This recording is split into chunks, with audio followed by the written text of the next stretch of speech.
Artlist.io.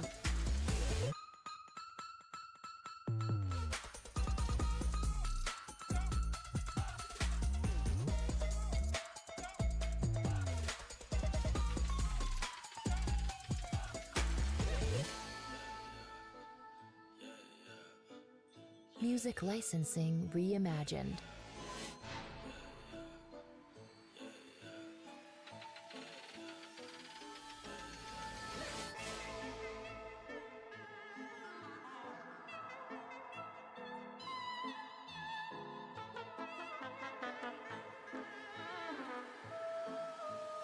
We're running out of time!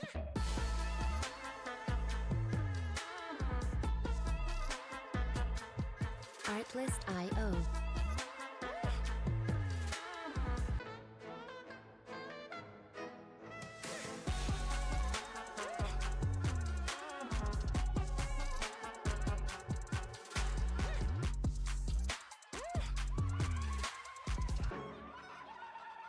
Music licensing reimagined.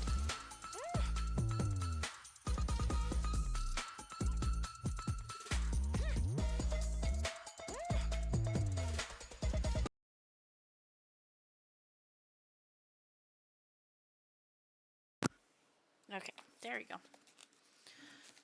I was messing with stuff. I was tweeting out stream and doing all that fun jazz, and my hair is a mess today. Oh yeah, you gotta get. You want to see the whole fit check? Cause it's cute as hell.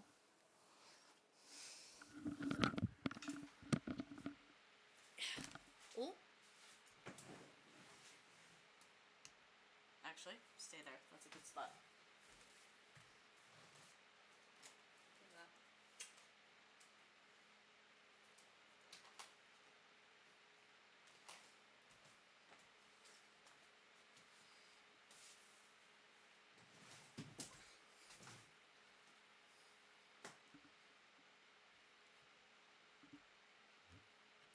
Now if I can get the camera back to where it needs to be. There we go.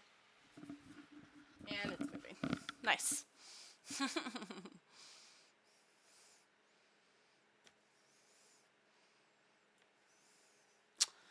You're such a problematic camera today, aren't you? There we go. Still problematic, aren't we? You're an asshole, camera.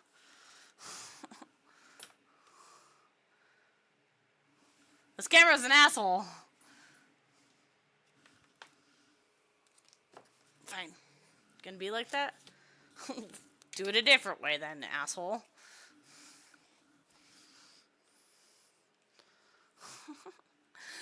I'm like, God, if you're gonna be a fucking asshole.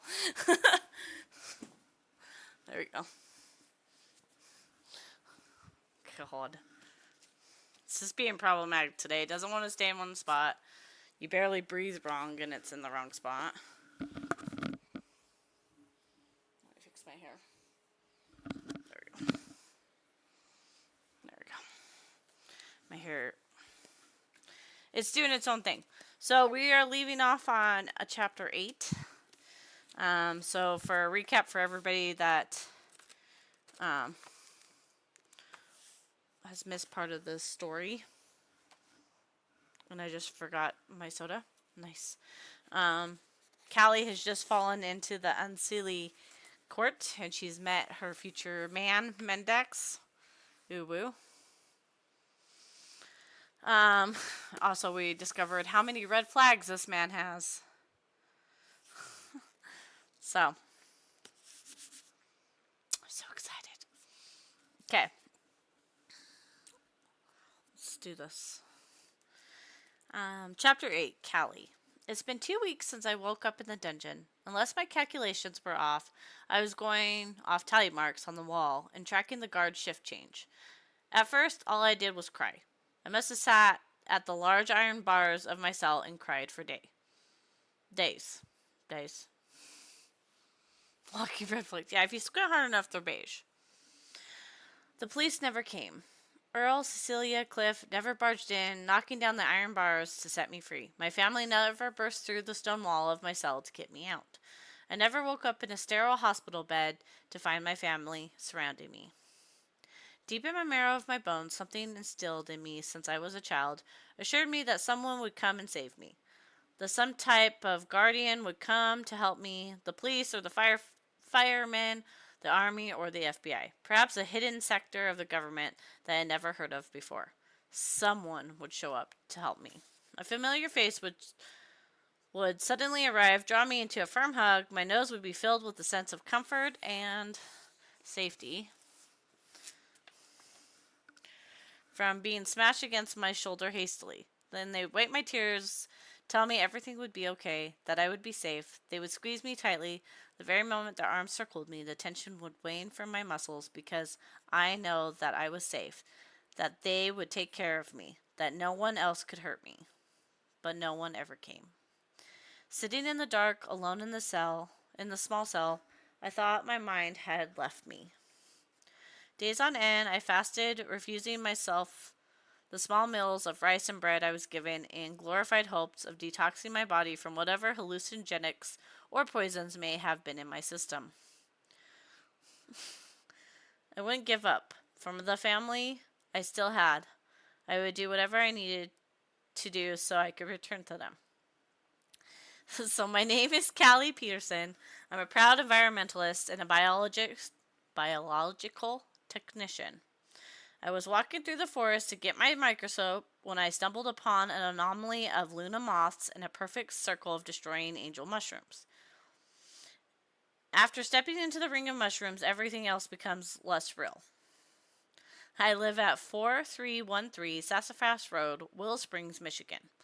My name is Callie Peterson, proud environmentalist and biological technician, walking through the forest to get my microscope when I stumbled upon an anomaly of Luna moths in a perfect circle of destroying angel mushrooms.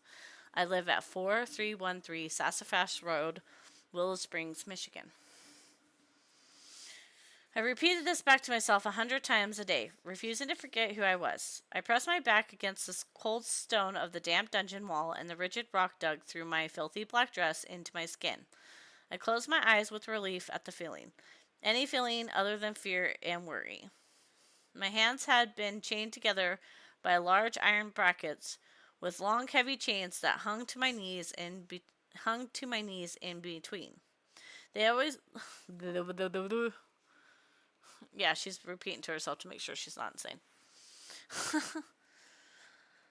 The always cold metal bit into my wrist painfully, but again I welcomed the pain as a reminder that I was still alive enough to feel something. There was no windows, no cracks that enabled me to see the sunlight outside.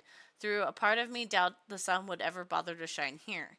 Everything I had seen and heard reeked of gloom and darkness. The dungeon was an accumulation of small cells with dirty stone brick walls, each sealed in with a set of foreboding iron bars. Inhuman cries and noises echoed from neighboring cells every hour. No one but the guard spoke. Everything was filthy and covered in grimy brown tinge. The space was so dark, you could only see a few squares of amber light on the stone floor, as the hall torches shone through the bars of my cages. Jesus Christ. I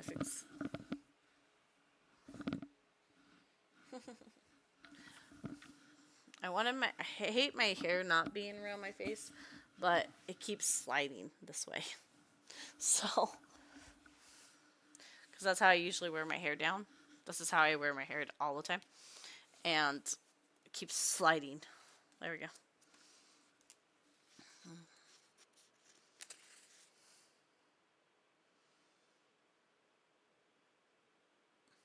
Okay, wait. The only light in the cell besides that was a tiny sliver in the brick. The small fissure appeared to lead to the hallway or another room, with a fire or torch of some kind that lit its interior. It was small, breaking the wall, and most I could see with the flickering change of light if I pressed my eyes against it long enough. Now, Shortly after I had found the crack, I was determined to find a way out. I spent all my time devising plans and working out theories on how I could tear down the wall and escape. The only people I ever saw were the guards that commanded the dungeon or put the food plate in my room, if they hadn't decided to eat it in front of me that day. Most of the time, they wore thick black armor and almost covered them completely in soiled, said soiled, solid, guys, boots that beat loudly against the stone floor as they walked up and down, occasionally pissing or shouting into the cells. The cries and curses of the others would quiet in slow waves as they passed the cells, and the cries grew louder once they passed. Jeez Louise. A few would regularly stop and stare into my bars of my cell. They never spoke to me, but I heard what they said to each other. From what I gathered, they were fae, but not the good kind. It sounded like they were closer to hell as far as the fairy realms went. I had only heard mention of the silly and the unsilly fae realms, which is where I was. They despised each other. The unsilly hated the silly fae even more than they hated humans, though from a few conversations I overheard between the two younger guards, no one hated humans more than the smoke slayers, the prince and the queen of the unsilly court. From my eavesdropping, humans were even seen as exotic sexual delicacies by several other royals. Lovely. One night I was startled awake by a snarl. One of the guards stood outside the large wall of iron bars, nothing visible but a giant silhouette. At first I thought the snarls had come from him, but immediately two other guards flashed to his side, appearing out of thin air to grab his arms and pull him away.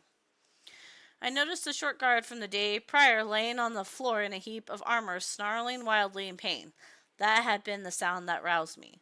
The guard that towered outside my cell cried. It sounded similar to a whine of a canine or a lupine would make.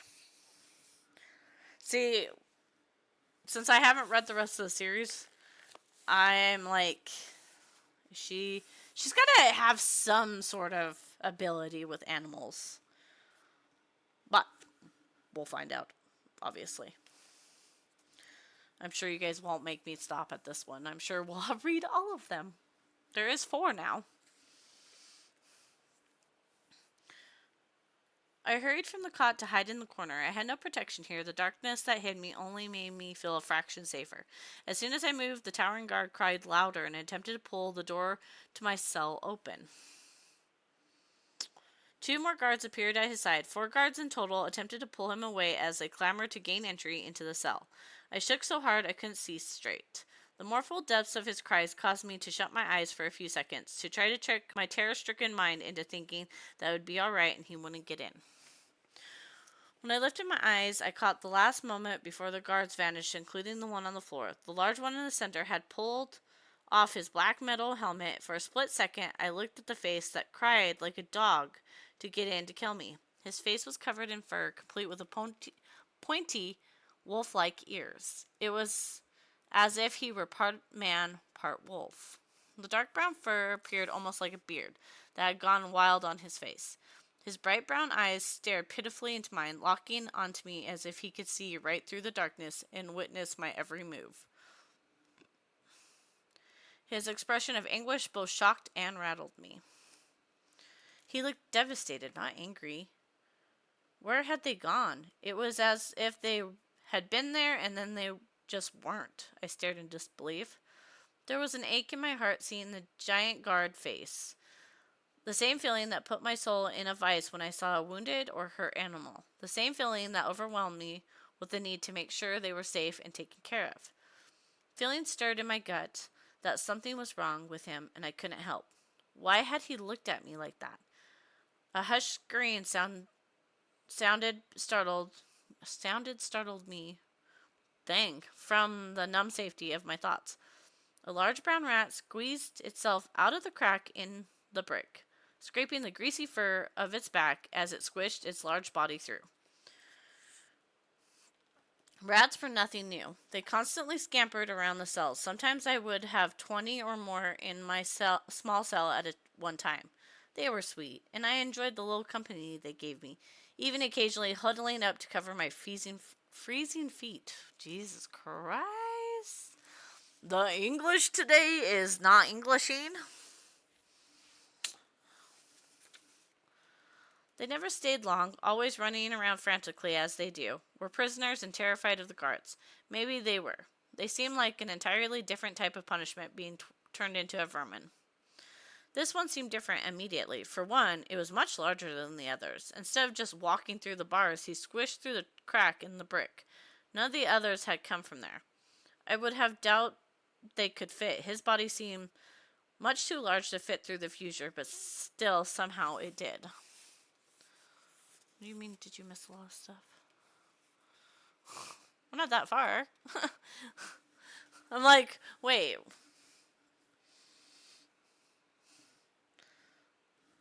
I was frightened. I never really learned to fear animals other than snakes, as they never been anything but helpful to me.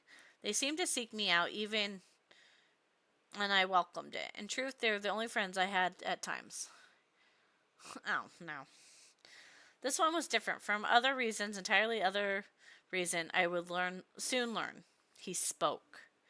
Over time, he frequently kept me company, warning me of guards on duty and various other helpful tidbits of information he thought would make my stay easier. I don't read that fast. One day, I managed to save a portion of his super acidic pickled dish that they frequently included in meals. I allowed it to concentrate for a few days under my coat. I took advantage of a highly acidic pickling ingredient they had used, created a paste that slowly ate away the brick's mortar near the crack. I read fast when I'm not reading out loud. I feel like I'm really slow when I read out loud. Pickling. It's a pickle dish. So she's kind of making a acid mix with this pickling dish. It took days to complete. I barely had enough for even this little task, but I thought of hoarding enough so that I could escape stayed in my mind. I never got his name because he would leave as soon as I asked, so I quickly stopped, in hopes he would stay with me longer. He later told me not to ever ask another Fae their name, or it would get me killed. To them, a full true name held very strong, very easy to command power. They shared with no one.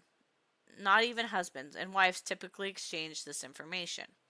Occasionally, the other rats and hidden creatures would get too plentiful in the small cell, so Brown Rat would arrive to shoo them away protectively. Sometimes it saddened me to see them go, but the Brown Rat never seemed to like them near me. One day I heard a scrape of the brick being shoved out of place, so I ran to the dark corner, excited to see Brown Rat. He rushed through, out of breath. It's coming, I can't protect you. His small but deep voice was filled with panic as he struggled to catch his breath. I paled. My heart felt like it stopped beating as I processed the look of upset on his rodent face. You must listen. I almost said mustn't. It's coming, and I can't get them to stop it. He climbed up my shoulder, down the other side in a nervous scamper. What is coming? I asked, my voice nearly non-existent from fear. The forest bog. Aha! See, we're getting to this is the important part, guys. So we're actually to the part that had me and Momo bond over this book. Because she read it first. I sent her an out-of-context page. She read it. I read it. The rest is history. So, big moment in the book. What is a forest bog? I whispered. Just then, iron clanged. The sound of heavy footfalls echoed from the opposite end of the dungeon. The screams and cries of other prisoners only amplified as they continued down the stone aisle. Slowly, the footsteps grew louder as they neared my cell. Oh, I have failed you. No matter what, be silent. It will hurt you. Oh, stars, Brown Rat cried as he opened his mouth to tell me more. The iron bars of my door gained a few silhouetted shadows. I stared at the realization that they were here. I moved to place Brown Rat safely behind me, but he had vanished, already gone to whatever it was he went. My eyes returned to the bars from where I sat hurtled in the dark corner of the cells. A stubby round creature came into view, stepping arrogantly into the cell as soon as they opened it. The creature's eyes immediately went to the dark corner where I hid, and it began laughing, a cold, grating laugh. Could they all see in the dark? I pressed my back harder against the cold wall behind me, wishing with everything I had that it would magically give way and I'd fall through the other side to safety. What does safety even look like here? The creature was about the height of a human man, maybe 6 foot or so, round, with a greenish tint to its grimy-looking body.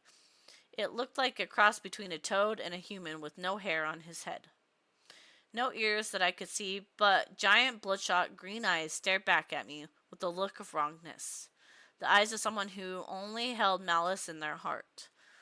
They reminded me of the prince's cold blue eyes. Talking about the prince. So once again, please guys, I know he's terrible. I know he's absolutely terrible, Prince Mendaculus, but I love him. Okay? Don't judge. So the prince left me with a present after all, the voice croaked out, sounding indefinitely more frog than human. It smiled the eeriest grin I have ever seen as 100 of the needle-like teeth lined its mouth with no space left for a tongue, as it filled to the brim with rotten yellow spikes of teeth. I screamed, unable to stop the cry, as I recalled Brown Rat's command to be silent a little too late. I slapped my palm over my mouth, praying I could go back in time and muffle the sound. The forest bog trembled at my scream.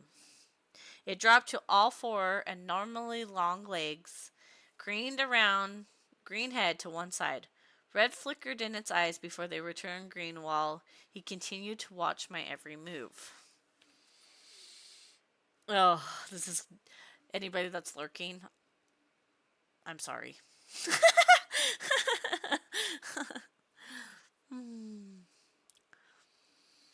So he is trying to win me over after all, the blog chuckled to the guard.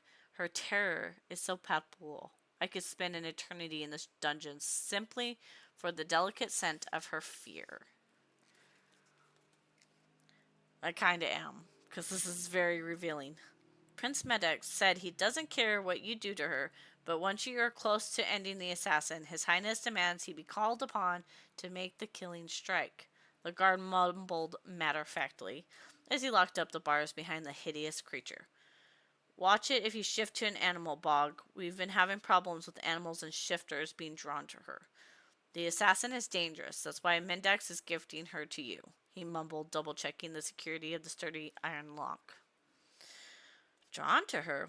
What do you mean? She's human. I could smell it. Not even the weakest of the Ancili would be drawn to a human. He spat the words out, obviously disgusted. Other than to hear their weak little mouths scream in pain. He lowered his voice an octave and growled the last sentence in my direction. I don't know, Bog. The guards said, sounding bored and confused. Even the guards that shift are having problems. He leaned in closer to the bars now, as if letting out a secret. Captain Walter had to be forcibly removed. He was trying to get her out. Can you believe that? Captain Walter, the prince's best friend, attempting to free the assassin. The Bog's eyes went black for a second before it shook. It returned to stand on its 2 feet as it turned to stare at the guard with an odd expression. Captain Walter? He turned from the guard back to me, confusion marrying its hideous face. Just for that, I may keep you alive. It smiled eerily, licking one of its muddled eyes with a disturbingly long tongue. I loathe that man. It snapped its neck as if it's stretching it to the side to get the kinks out. But it remained hanging grotesquely to the side, as if it were broken. My bad, guys. I screamed before both hands flew to cover my mouth. Even without my scream, my heart pounded so loudly, I was sure the creature could have heard it. The frogman got down on all fours again, his eyes flashing red. This time, the burning red of his eyes took over the green completely, and the creature let out a moan. It shuddered wildly as it crouched low against the ground and its robust belly pressed against the stone floor. This is where I'm saying I'm sorry. Yes, I haven't tasted human fear in eons. It moaned, holding its head, closing its horrendous eyes. I doubt I'll be able to keep you alive till the end of the week. Its green belly dragged against the ground as it crawling closer. I was paralyzed with fear. This was it. I was going to die. Its back legs dragged against the floor with an awkward gait, as if only his arms function. Please don't hurt me, please, I cried, tears dripping from my eyes, heating my cheeks in warm streaks. I checked to see if the guard was still outside the cell, but he was gone. The bog's eyes flared even more red than before as it closed the distance between us, and he stopped himself only a few paces away. At my pleads, it shuddered and began to against the floor.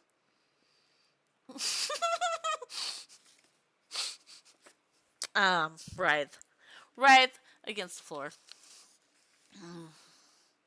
The slimy-looking creature ground its pelvis against the floor, scandalous, as it stared at me, open-mouthed. I screamed again, unable to hide the horror from what I saw. Fucking hell, that's good, it croaked, as it ground against the floor aggressively, never blinking, as its red eyes stared at me. Okay, here it is, guys. The quote that sealed the deal between me and Momo. I just read ahead. Oh,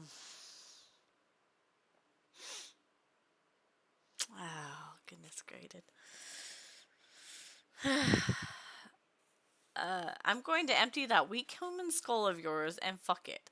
I'll be hearing your delicious screams until it overflows with my seed. You're screaming for weeks, begging for me to kill you. He seemed to be having trouble moving as his lower half slapped against the ground. He was literally getting off on my fear. I tried to stifle my panic.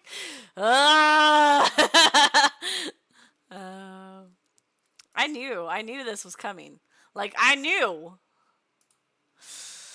Okay. I knew this part was coming. Like, I knew, obviously. I tried to stifle my panic, but no matter how strongly I tried, small terror-filled noises still sounded from my mouth.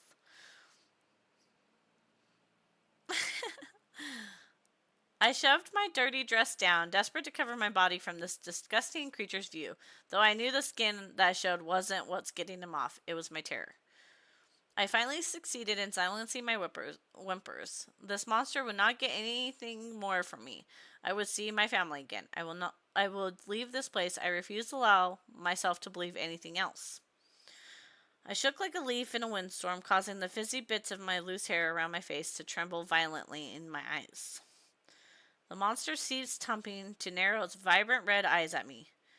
You think you're well fortified, huh? Human assassin or not. Your fear is tangible. For this gift to my essence, I shall allow Prince Medic's army through any forest he so wishes.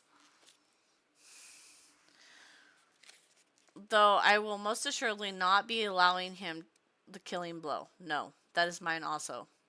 The creature flung out his clawed hands and clasped it around my head tightly. I had to bite my hands to keep from screaming, knowing it would only fuel his need. The metallic tang of my blood filled my mouth, scaring me still more. I was going to pass out. The thought of what this creature would do to my body if I lost unconsciousness sobered me. It was too much for my human mind. I was crumbling with fear. I closed my eyes and pretended I was no longer in the dirty dungeon cell, but instead running through a field of wildflowers. I lost myself to the imagery. Sunshine warmed my skin as I twirled and frolicked through the trail arrays brightly colored flowers. I imagined what the red poppies might smell like if I pressed my nose to their paper-like red petals. The tall grass felt like tickling Oh, it gets worse. That's the problem. That was just the start. Sensitive skin of my palm. From my mouth, a scream so loud shot out it made me lightheaded. There it is, rasped the disgustingly warped creature. Wrapped, warped. One house still grabbed my head, its claws penetrating the softness of my scalp. I flinched again. Its other hand clasped my left thigh with long, dirty claws hooked into the sensitive skin of my bare upper thigh. The skin tinted as the hooked claws pulled across the surface. He rubbed himself wildly against my side now. His long green legs slammed against me as he grew more and more forceful. Suddenly, red eyes widened to the size of saucers as he slowly dragged his nails down my tinted skin. The audible tearing of my flesh made an unfamiliar and foul sound in my ear. The creature's moans and curses filled the entire dungeon as its body unraveled with spasms. Dark green liquid shot out from between his legs and sputtered across my chest and face. Tears ran like rivers as sobs racked my shivering body. How could this happen to me? I was going to die getting skull-fucked and covered in monster seed. Suddenly, the entire dungeon filled with a thunderous, raging growl so loud, full of anger, we inhaled sharply. It sounded like it was close, the other side of the wall maybe. Another prisoner? I never heard anything so terrifying, even during my time here. The forest frog suddenly froze, transformed, shaping itself into a boulder the size of a large watermelon. The brown boulder dropped from the air, landed on my lower leg, crushing it painfully with the weight of, well, a boulder. This book is so funny. I love this book. The humor, it's got really good humor. Despite everything, it's got really good humor. What made that growl? Was something worse coming to get me? Why had the bog been hurried to transform himself into a rock? Is that just what forest bogs did to hide? Not missing an opportunity, I shuffled my feet, wincing in pain, the 4 long gashes that marred my crushed thigh. I grabbed the large rock with what little strength I had, slammed it to the ground, praying it would shatter. It did not.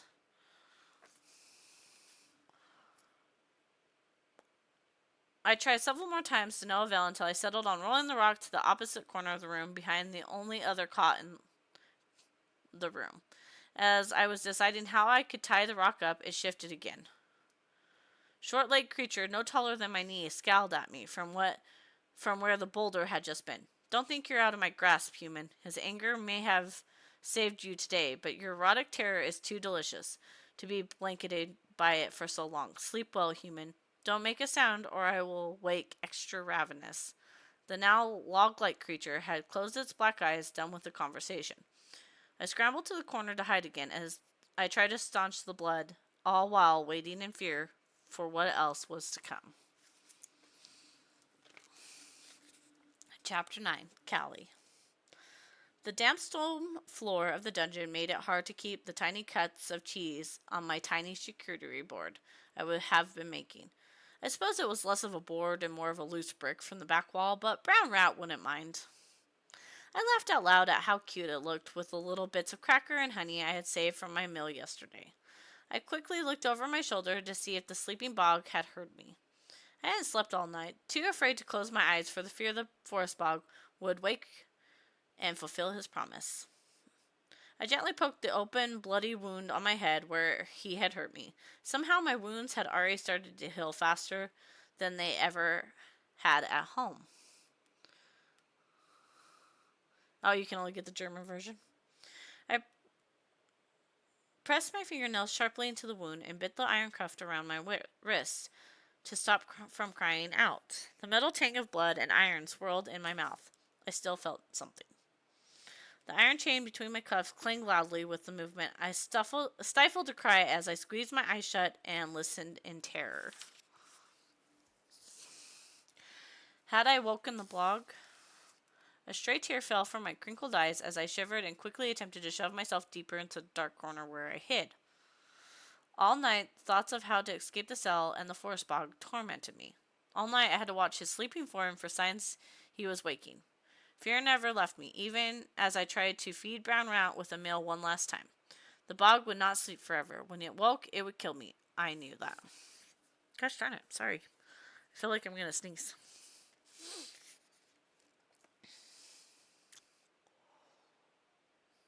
I surmised that waiting for death to arrive was indefinitely worse than death would actually arrive. Waiting every breath in fear for when the monster would decide my fate, I'm surprised it hadn't risen already with a tang of fear in its mouth because it only had increased with the wait throughout the night. Maybe that was his intention. Smart. I was shaking so hard I fear I wouldn't make noise. Be quiet or they will wake and hurt you again. If I hadn't lost my mind already, then it was happening now. My sanity had slowly snapped. It was like threads being frayed on a worn, tired rope. I began to unravel as I watched the bog's dark lump of a body breathe in and out on the opposite end of the dungeon. A moment of stillness passed, and I breathed out a silent lungful of relief and returned to my mini charcuterie board. I could wait and see if they gave me more bread tonight, but I doubt they would even bother, assuming I was good as dead now. Quietly and with absolute care, I stepped over the rusted chain connecting my cuffs, pulled my hands taut on either side of my body. The thick chain pulled tightly around my lower back, silencing any further clings.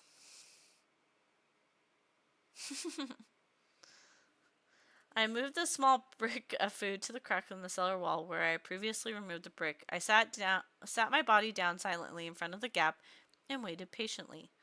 With only a few moments, the rat came crawling in. She's gone a little crazy, just a little bit. The light scratch of his claws on the musty salt stone and deep rhythm of the sleepy monster were the only sounds. Even the other prisoners were eerily silent, as if too were afraid of waking the forest bog. Especially as she's making a mini charcuterie board for the rats. Listening for the entertainment of my inevitable death. Friend, I'm so glad you made it back, I whispered, finally feeling a tinge of fear vacate my mind with the presence of a friend. The large brown rat looked to both sides of the cell before bypassing the brick of food and hurried scampering into my lap. You're still alive? How? I told you to stop saving your food for us. I need to help you escape, not take your nourishment. The brown rat scolded quietly as he climbed into my shoulder to tussle the crook of my neck. His soft fur pressed against my skin, so warm and dry compared to everything else down here. Take the food back to the others, please. I need to know that you are fed, I pled in a breathy whisper. He had assured me many times that the castle rats were beyond taken care of, but I could not harbor the thought of any more of animals and creatures around not having food, especially him. Please be quiet. I cannot bear to see that thing hurt you any more. Hopefully I have convinced him to arrive before the bog waits, he whispers, even softer than before. He paused to look in the opposite corner, filled with shadows, before continuing. I came to tell you that he is on his way. I have failed you. I just didn't know what to do. Please don't give up. I won't. I just know he can't possibly be so cruel to you. How does he not feel it? We will find a way. Brown rat squeaked loudly before quickly running off my shoulder through the hole again, just as a loud bang thudded, and the large boulder slammed into the wall, just barely missing the rat's tail. I leaped back without thinking in an attempt to put distance between the monster and myself. I quickly stepped over my chain and brought it to the front so I would hopefully have more range of movement with my hands. Maybe could use a change. Not that I could defend myself much. Callie Peterson was weak and defensive. Yeah, so, like I said, I haven't read the rest of the series, but I'm going to assume Callie has some sort of animal ability.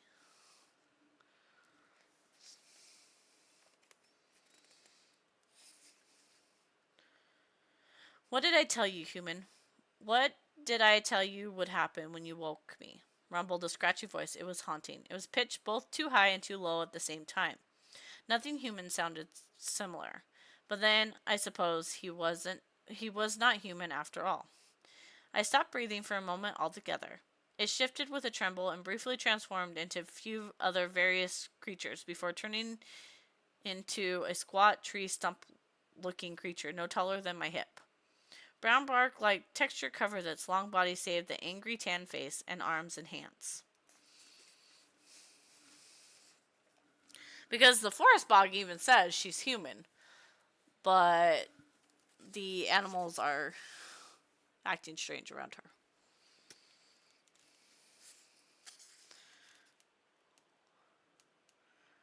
I'm sorry, please go back to sleep, please, I pleaded with the forest bog. It trembled again. This time, sharp branches sprouted from its sides, each covered in thorns of tall green spikes. I will go back to sleep after I kill you and use you slowly. The forest bog rasped as he stalked towards me. The thorns shifted, growing longer and more frightening as every one of them angled towards me. Please, I cried out. I pushed my back flush against the cold stone wall. Ugh, my man! So, you haven't killed her yet, boomed a disappointed voice as the owner opened the cell door with a clang of iron and stepped into the dark cell. Raw power rolled off the towering figure. At least 15 guards' shadowed armor stood on edge as the man stepped forward. The bog across from me shrank away instantly, withdrawing all its thorns as he shifted into a boulder once again. Sir, the assassin's not safe to be around. Let us get her. Please leave her cell. One of the guards all but screamed as he scrambled quickly to step in front of the towering figure. Well, if you look up Fae lore, because I'm assuming she uses a bunch of Fae fairy tales, I bet you could find something similar.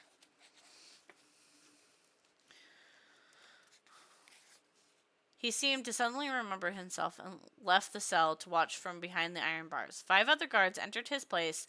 I assumed it was the man I had fallen on when I entered the portal, the prince. There was an aura around him I didn't think possible for anyone else to have. He was terrifying. Please don't do this, I shouted. Several guards grabbed me. They formed a complete circle around me with their bodies and pushed me out of my cell into a torchlit aisle of the dungeon. Where to, sir? A different guard asked as they huddled around me warily, as if I were the most feared killer in all the world, all while making certain they kept me far away from him. To the Chamber of Blood. You've had your chance, Bog. Now I shall have mine.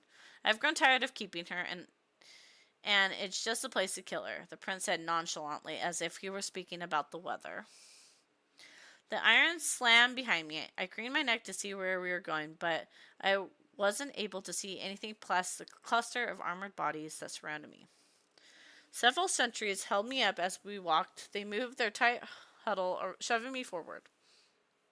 I tried to get a look at what surrounded my cell to see if there were any exits or things that might aid an escape, but the guards kept tight enough to block me from seeing much of anything. Even though all the movement and forcefulness you could sense their fear. A few watched me with apprehension in their eyes, and I couldn't stop myself from laughing at them, which only seemed to amplify their weariness. Fair. My head and leg throbbed painfully. A warm trail of blood slid down my thigh from where the bog had ripped open my skin. The dramatic entourage continued as I was pushed up a set of stone stairs, 13-14. Black boots circled me, shuffling as they stayed tightly together. One tripped, his feet appeared smaller than the rest, maybe the men's size 8. Was he younger? Lower ranking, possibly? Would he be more likely to help me? A large wooden door with worn iron buckles opened, and I was shoved in as the guards remained outside. I fell to my knees, and my dress was shoved up, bunching tightly around my waist. I had no shoes now. The blood and filth caked my feet. Flakes of dried crimson blood and dirt sprinkled the floor where it had fallen from the fabric bunched tightly around my waist. The room was brighter than the dungeon. In fact, it was the brightest place I'd seen here. The floor was a beautiful white marble with red diamond tiles scattered throughout. A glance at the wall showed pretty crimson wallpaper covered in elaborate gold designs. A large black crystal chandelier hung from the middle of the moderately sized room. It was beautiful in a classic Gothic sense. I love Gothic architect. Oh, that's my favorite. My lord, please, I heard in the distance. I turned as I struggled to pull my tattered dress back over my exposed body, hurrying to my feet. I could feel him standing over me like a black omen of death. My cheeks flushed with anger and embarrassment, knowing he had just viewed my bare ass and probably more. I snapped my head up to scream at him to set me free. Instead, I gasped as I fell backwards on my recently covered ass. In a brightly lit, opulent room, I could see him clearly for the first time. He was ethereal. There was no other word for it.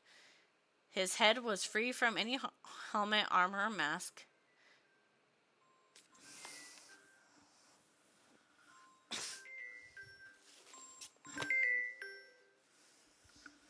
Hello? Hi? I might be. I actually just read our part in the book. The part that started it all. I know! You should have seen me trying to read it because I'm like, God damn. We're fucked up. It is fucked up. Yes, we just got to the blood chamber. And she's seeing our man for the first time. Our walking red flag. Yeah, he's beige. See? Hi, dragon.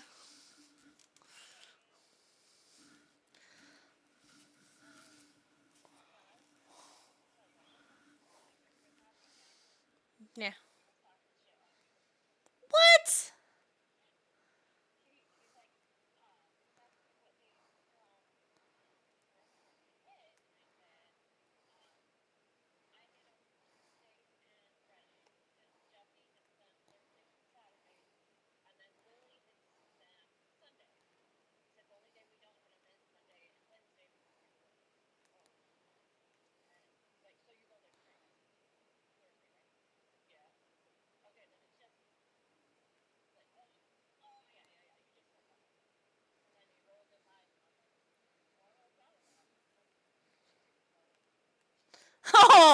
Oh, so Chris knows that I know that order is fucking monstrous.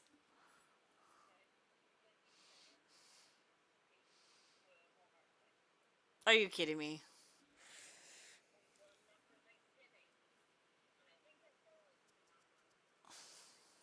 Right. So that means next, uh, that means tomorrow I'll just text him and be like, okay, listen, Linda.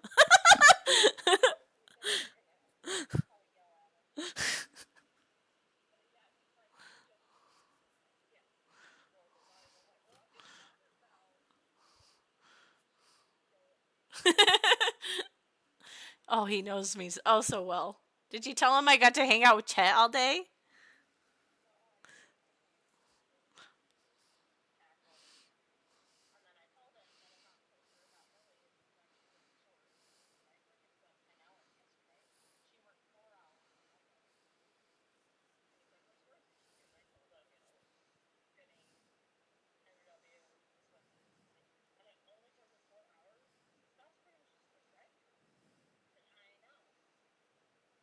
Alright.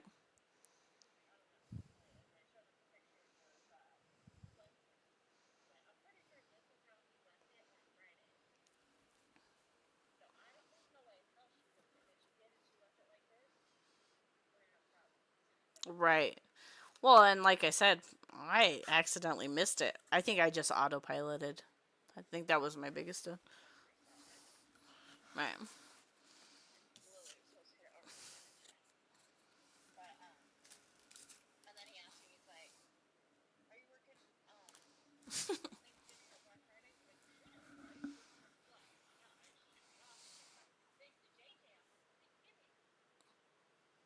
Right.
Yeah, most of the stores don't even open until 7.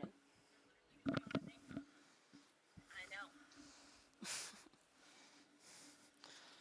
I figured I'd take this time to go get my soda that I meant to get earlier.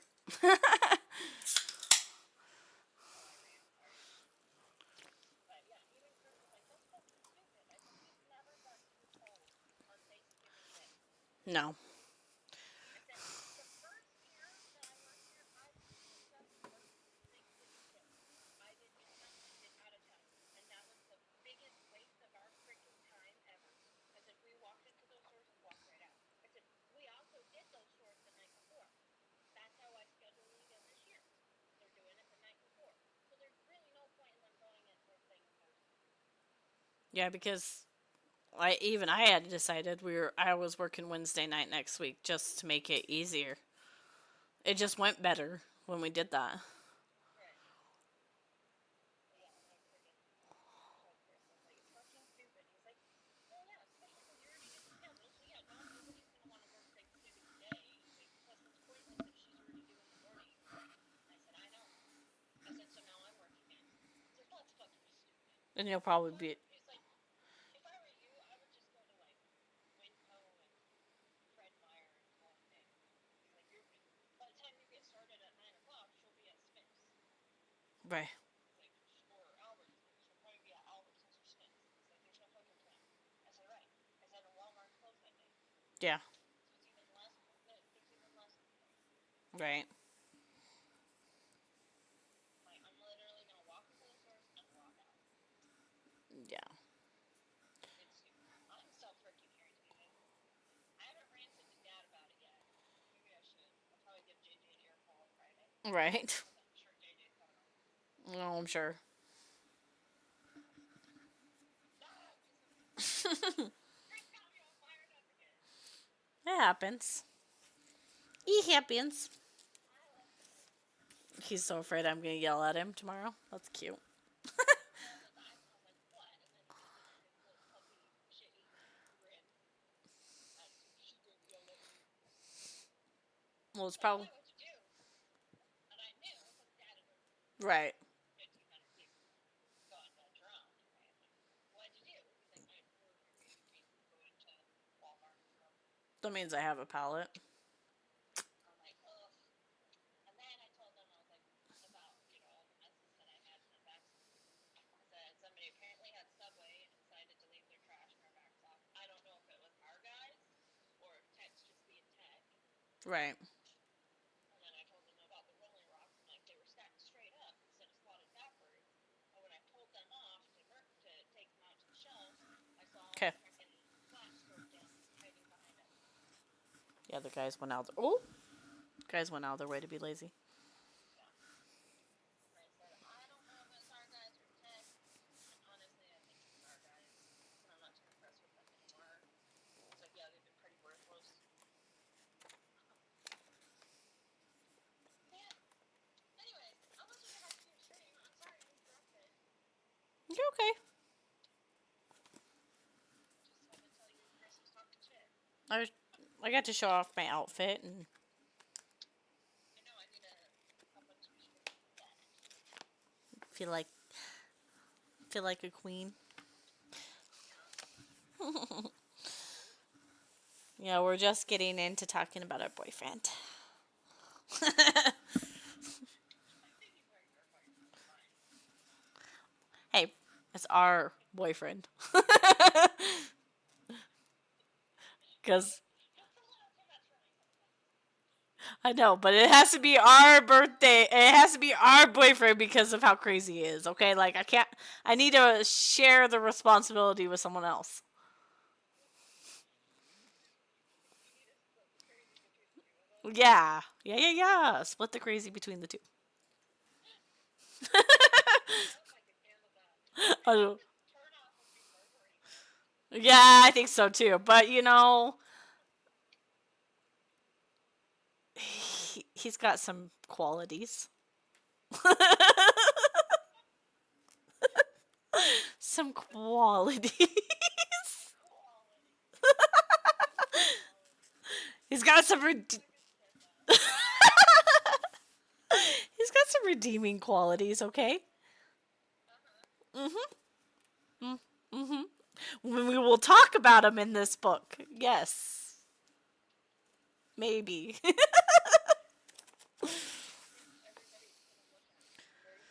I know, but this has been fun.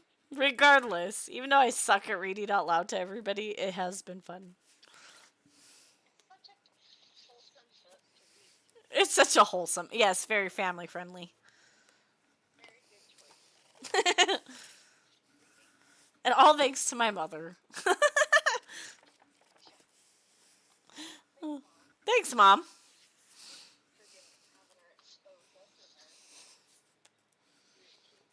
Right. Yes, very safe for work.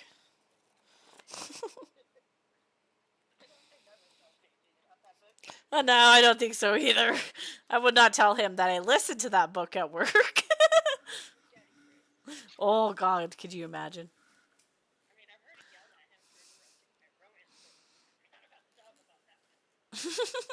Yeah, no. No. Chris can just not. Yes, exactly.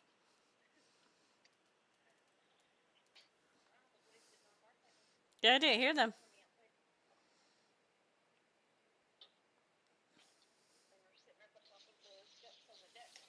Oh, could be.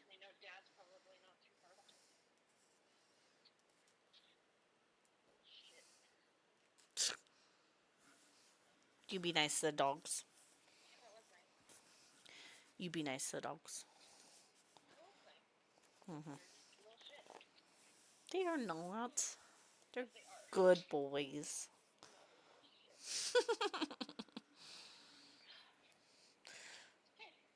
Alright. Alright. Love you too. Bye.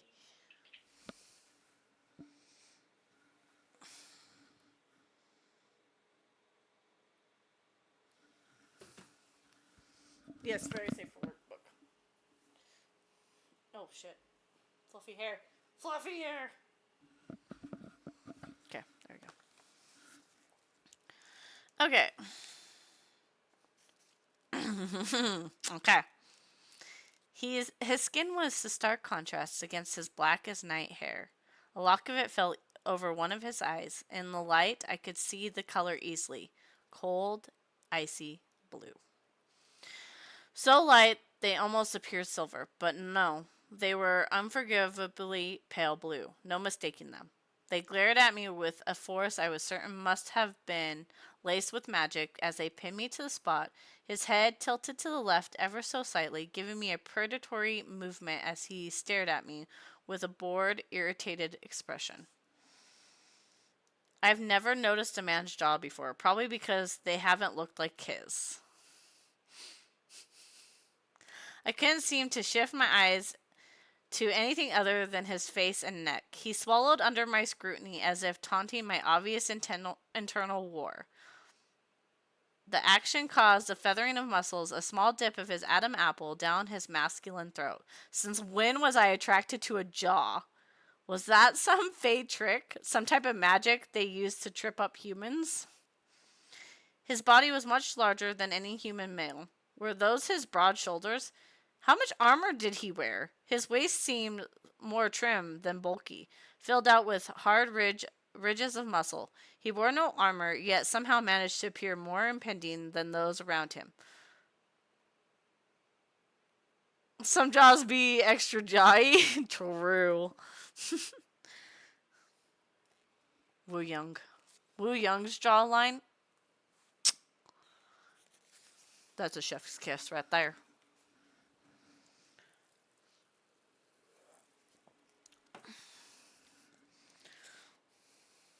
Okay. Muscular thighs covered in black burgundy leather armor stood confidently yet braced as if ready for fight. Fuck. Somehow it was so much more unsettling and demented to have your mind be physically attracted, even a tiny bit, to the villain that was about to destroy you. Yeah, Sans has a nice jawline too. I gathered myself, remembering exactly why this monster had brought me here. Please, I begged. I didn't mean any harm. Just send me back. I'm just a scientist. This was an accident. I am no one. Sobs racked my body. I couldn't help it. My mind was weak from the constant fear. Bear. Don't even know where I am. I don't understand. Still going with the story, huh? His gravelly voice rumbled across the air as he took a step forward.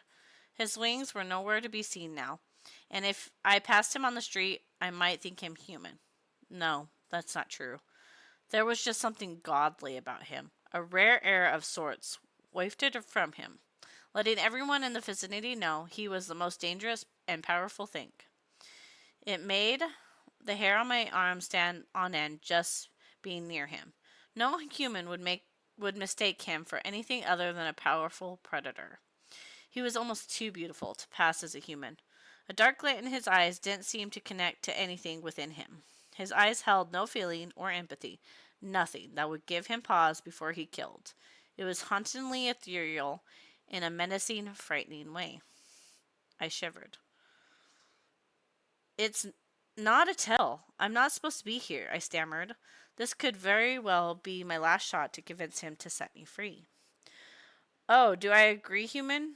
I will say it still pesters my mind just how the humans knew when we would breach the veil. They must have someone here working for them. He paused briefly to grin a small, creepy smile. If I find out who it was, I'll hang them by their ears and skin them. Shame I have to adjust my plans, but alas, the Unseelie will still claim the earth as their own regardless. He's a shiny, pretty much. But don't worry, you won't be around to watch us destroy your family and friends. You'll be long dead by then, he whispered as he crouched down and rested his hands on one knee next to where I sat on the floor. My body involuntarily leaned back to escape his closeness at the movement, and the guard entered. Sir, the guard shouted, obviously alarmed by the prince's closeness to me. What did they think I could do? He and every other male has here dwarfs me. Why would you want Earth? Why do you hate humans so much? I whispered, unable to silence my curiosity. None of this made sense. He ignored the guard and stared into my eyes, a wrinkle of anger and curiosity furrowing his brow. I began to stand, but not before the younger guard noticed from earlier, size 8, suddenly rushed me. The guard's plum slapped me hard across the cheek that my entire body slammed down on the white marble floor with a clap. Blood filled my mouth as something small, sharp, stuck to my tongue. It was my tooth. See, this is where he gets romantic. Come on. We all know he gets romantic here. Hold on.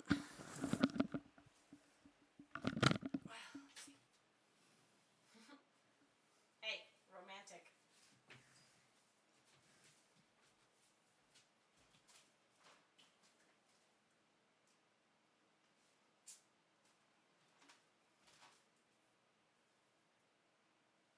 And it's got my boo-boo. See, I love this skirt because it ties, so it makes it look like you tied a shirt around your waist. And it goes perfect with the shirt too, the black and pink. I really like it, but yeah.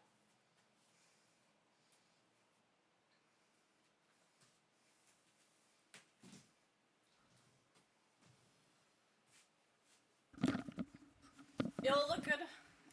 Oh, hold on. It'll look good with my Chingbin one too.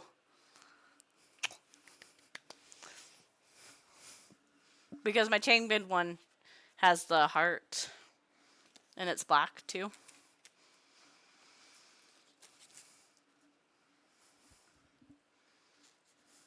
And then I bought a blue and white one, like this skirt, and I think it will go because I want the Felix shirt that says my wife, and it's got the blue heart. So I bought a blue and white plaid skirt too, like this. Just because when I put this skirt on, I instantly was like, I fucking love this. And it's so comfy too. It is very, very comfy. I will. And you guys can't see it, but when I'm sitting down in the chair, like, it perfectly, like, it fits perfectly over my legs. Like, and that's one thing I love about skirts. I don't like them too short where you can't cover yourself up with them when you sit down. But enough that you can, if you tuck your legs up, your legs are warm pretty much. Because sometimes when you're like out in summer wearing a skirt and stuff and you sit down in the grass, you're like, I want to cover everything so it's not touching the grass.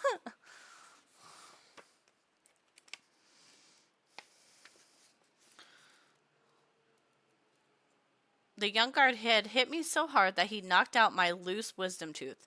I stared up at the two large males with fury. I had to remind myself who I was. I was a helpless human scientist with no defenses against these Fae. They could knock me around all they wanted. There was nothing I could do. I was weak.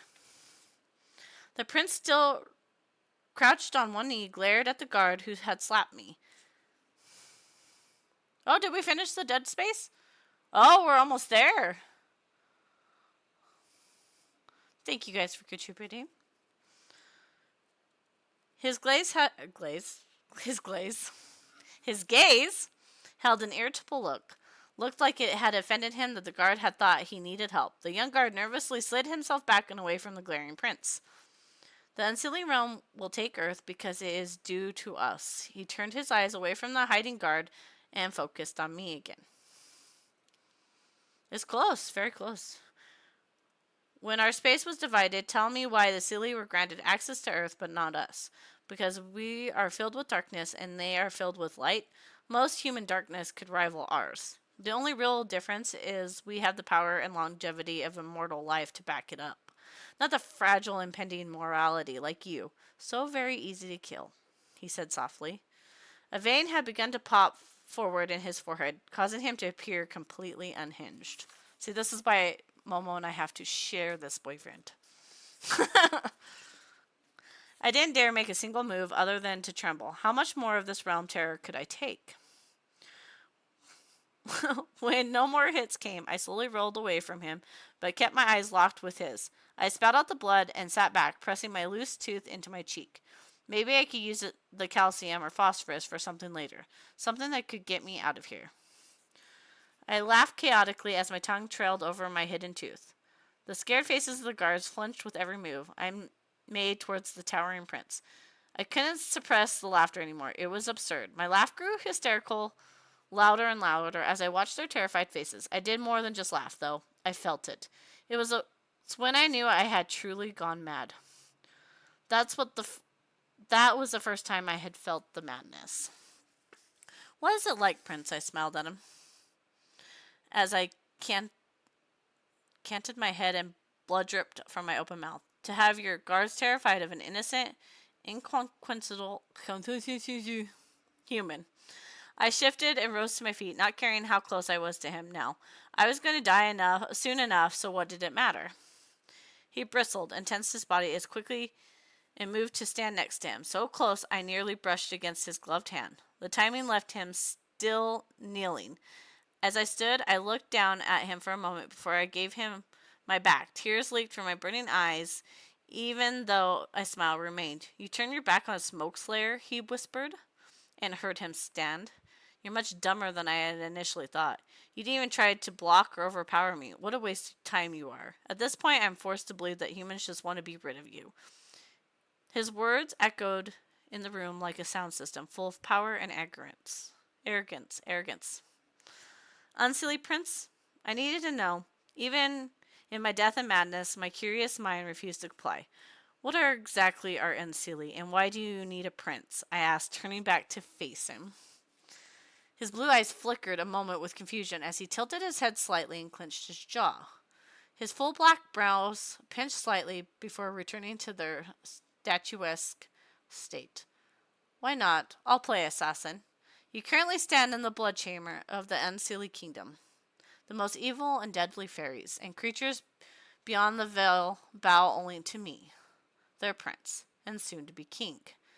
His stance widened as he crossed his arms, the action pushing his biceps out even more obnoxiously.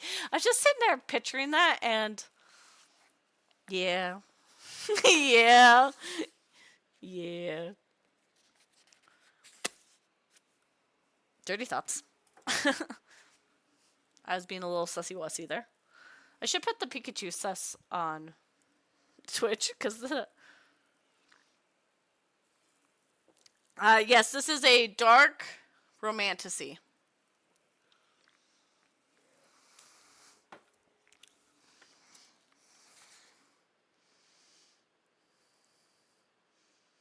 And then I saw it for the second time in my life. Oh my god, I gasped, inhaling sharply. A Luna.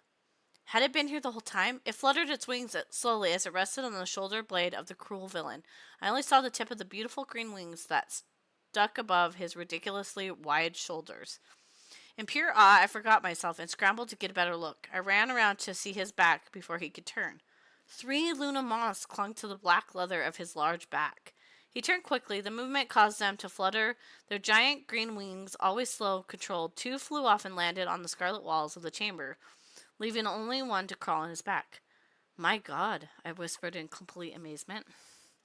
I had searched for them for years. His brows drew together over his repulsed squint, and he shifted away from me in disgust. You act like you've never seen a Luna moth before. I happen to know they are on Earth. We were waiting for me at the portal. I sent them. You sent them? I scowled, knowing he was lying. He brushed his shoulder as if to shoo the moth away. Of course, they are the chosen symbol of the Unseelie Fae Royals. You wouldn't expect me to leave them behind when we took Earth, would you? He hissed as one flew to his fingers briefly before they all fled to the crimson and gold wall. They are drawn to portals through the veil, being from fairy. For the first time, he looked at me puzzled, as though he was no longer completely sure that I was an assassin.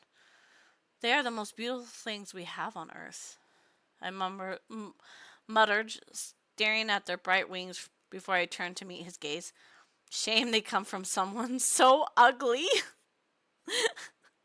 Girl, you just described him in great detail. He's not ugly. Just saying. Menace flamed in his eyes briefly. A corner of his mouth pulled up in a lopsided grin as he leaned slightly forward, nearly grazing my ear.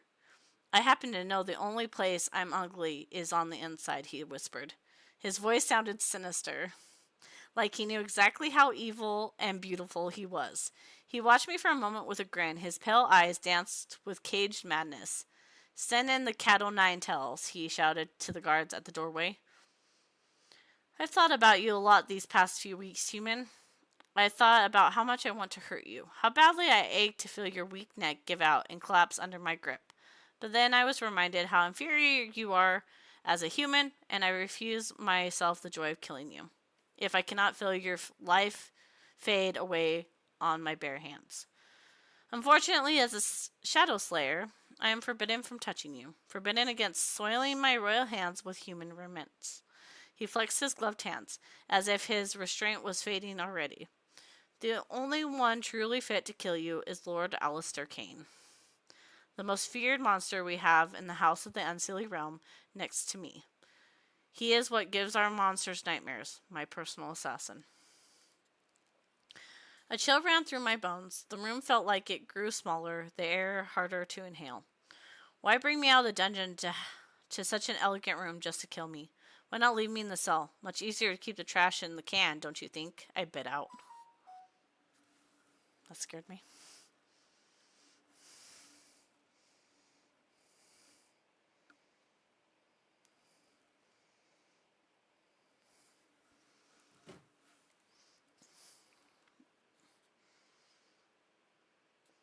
This doesn't make sense. Why would he have brought me here? The room was empty enough, no weapons, no torture contraptions. At least plain sight anyways. The room was beautiful. Probably the most beautiful, opulent room I've ever been in. The gold details sparkle ornately off the deep red walls, and a beautiful, elegant My stomach churned as the realization. Oh, Jesus. No! I just talked to the only woman that texts me, so this could not be a good text then. Unless she's texting me to tell me I look sexy. She's not even here.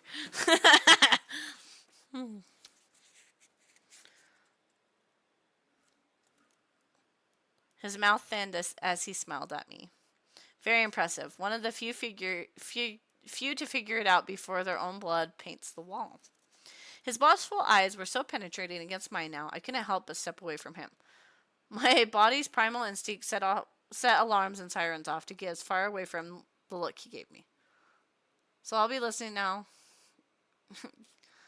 Well, I'm glad. I don't feel like I'm doing a great job, but I am having fun. Like, this is just something I've always wanted to do. Love you too. Might not be for everybody, but that's okay. You know what I mean? Everybody's like a cup of tea, and not everybody likes tea. His watchful eyes... Oh, wait.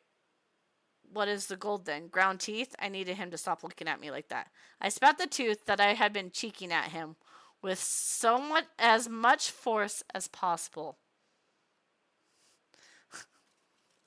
So she fucking chucked her tooth at him. That becomes important later, guys.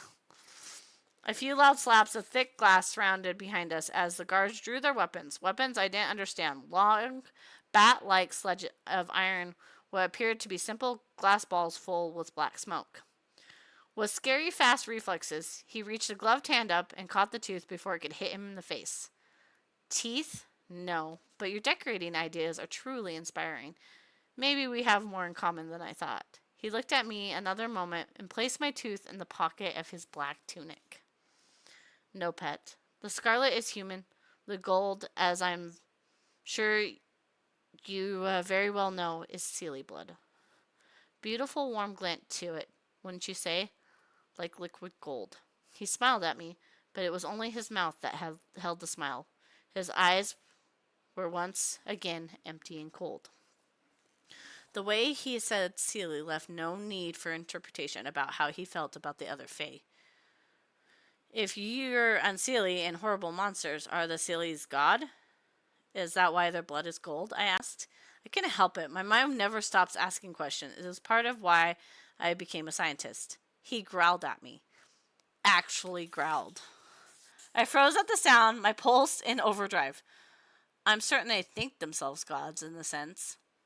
All us old Fae are gods in our own right, but no. He spit on the floor. The Seelie are no better than us. They lie still just the same, corrupt and ruined. They hide behind the mask of good, lying to themselves and everyone else in the light of day. We own our evil. There is beauty to be found in dark, just there is horror within the light. I was going to throw up. My legs were nearly unable to keep me upright. I stood in the room, quite literally painted with the blood of their enemies. God only knew what the floor was made of. I needed out of here fast. I began to panic. I didn't want to die. I needed more time to figure it out. How to get out of here. Please call off your assassin. If, in fact, the humans watched you, wouldn't a human pet be much more grander display? Showing them you owned them and enjoyed their foolish threat? I was scrambling to think of anything that would play to his arrogant nature and keep me alive as long enough to escape and go home. His head caned a maniacal grin and slid into place on his chiseled jaw. If you were more beautiful, I surely would have considered it. But you can't expect me to drag a human around that looks like you. Fair is superior in every way, including beauty. Your boring features and ugly red pale in comparison to even the ugliest female orcs. Disgusting, really. The only thing a human is good for is the music their screams play just before they die. He thought my hair was red from all the blood. What about quiet? I have thrown away too much time listening to your plump mouth. Boy! He walked to the door, leaving me alone in the large room. Just before he passed through the crowd of guard, he turned. This is exactly why Earth should be ours. What a waste you humans are. I hope Alastor enjoys killing you. I know I would. The large door slammed shut, and I was left in the blood-painted room alone, awaiting a creature that would kill me. Lord Alistair Kane.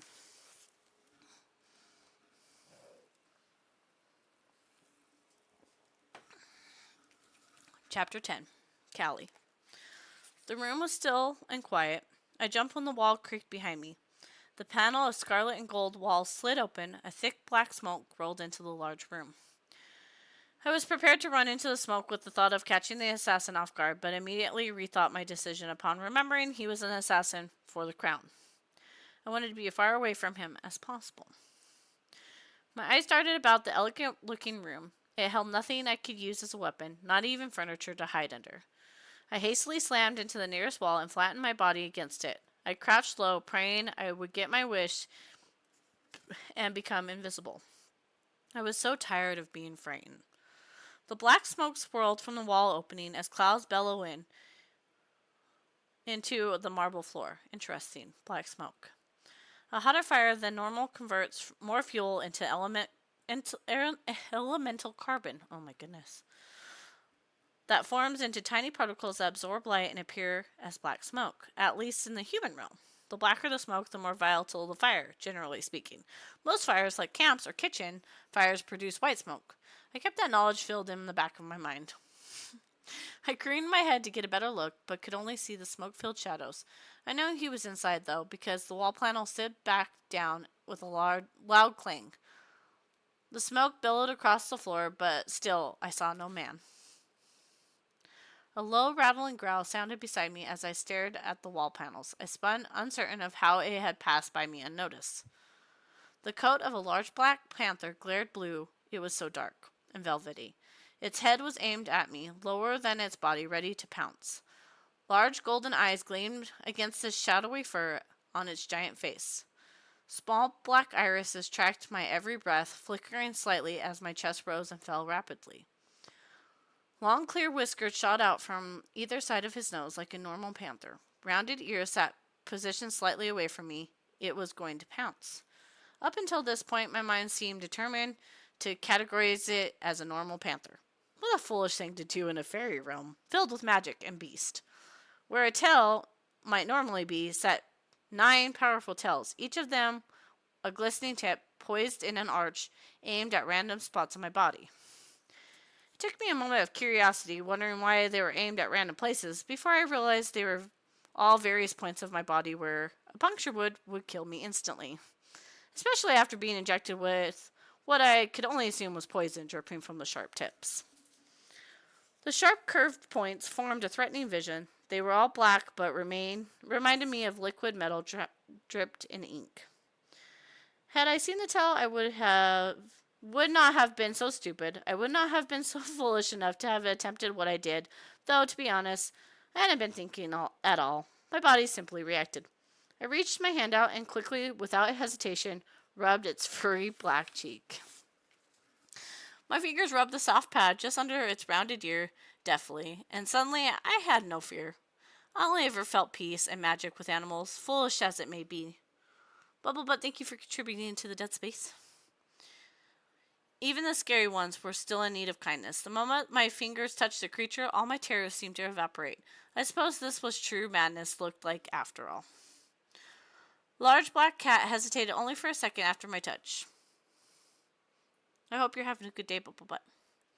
Before my eyes could open from the last blink, the feline shot its scorpion-like tails over its body, pressing each point firmly against my skin. One pressed lightly into the base of my neck, where my spinal cord meets my brain stem.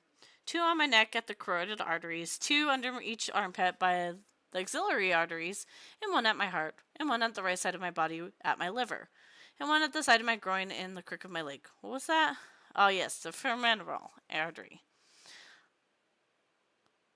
And then 1 at my other artery just below that. Interesting. I'm glad this whole time she's like, fascinating. I think that's what I love about this book, is the humor is pretty fucking good. The sharp points pressed just enough into the skin to cause a small prick. I looked into the panther's eyes, foolishly searching for comfort. I'm not sure why, since he was the one about to kill me. I took a deep breath as I continued to rub his velvety fur more to comfort myself than anything. Its yellow eyes darted back and forth between mine in obvious confusion. Animals have always been a balm to my weary soul when I needed it most. This large cat did the same. If I was to die, let it to be by him, and then this once for all. I was so tired of being afraid, and my body found some semblance of comfort in his furry presence. He wasn't evil, even with the poisonous tips feathered against my skin. I knew he wasn't quite like the others. I could feel it. I reopened my eyes, not realizing I had closed them, and the giant cat slowly retracted all 9 of his tails. His golden eyes still latched onto mine, but now his furry features pulled together with concern. Your heart rate is slow, almost as... The large cat voice was deep, like a rattling growl with a hint of accent. It is what I would imagine my grandfather would sound like if I had ever met him. My heart rate? I questioned, feeling dazed. Have those points already injected me? I feel cozy. It was taking almost everything I had not to snuggle up to the giant death kitty. Yes, my mind had definitely left me. Death kitty. You pet me? Mag, thank you for contributing to the dead space. I hadn't realized, but my other arm had came up to stroke along his back, while the hand that was near his ear had moved to pet the soft fur under his chin. For a split second, I swore he stretched his head up to let me get a better angle. I understand you're going to kill me, I said sadly. I suppose I trust your judgment more than the others here. If you're going to do it, you must have a good reason to, right? The cat backed away from my reach, scowled at me as if disgusted that I had touched him. A good reason? You were sent to kill the crown prince, my lord. My lord, I need no reason to kill you, human. He began to pace in front of me, back and forth, just out of reach. It reminded me of panthers that paced the glass windows at the zoo. No, I stated, wishing I could get my hands in the soft fur again. This was the longest I had been without some type of animal interaction, besides the occasional visit from Brown Rat. I couldn't help but realize how much I relied on them for comfort. Animals felt like home. The rehab center had meant everything to me. It often felt like there were only ones to make me feel safe. Yes, I realized the irony of the statement, considering that I included a magical, unseelie assassin panther in that statement. No, he said. His voice grew gentler the longer he watched me. No, I was trying to get back to my microscope in the woods. I followed the moths into a ring of destroying angel mushrooms. I stepped in it. The next thing I knew, I was falling on your crown prince. I have not made a single attempt on his life, or anyone else's for that matter. Yet I'm starved in a dungeon with a forest bog as a cellmate. I huffed the frustration settling back into my bones as I vented to the cat o' 9 tails.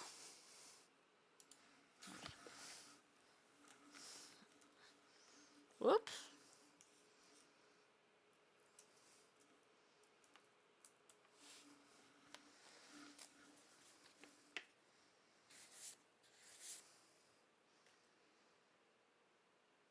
He stopped his pacing and stared at me with a deep exhale and tilted his wise-looking head.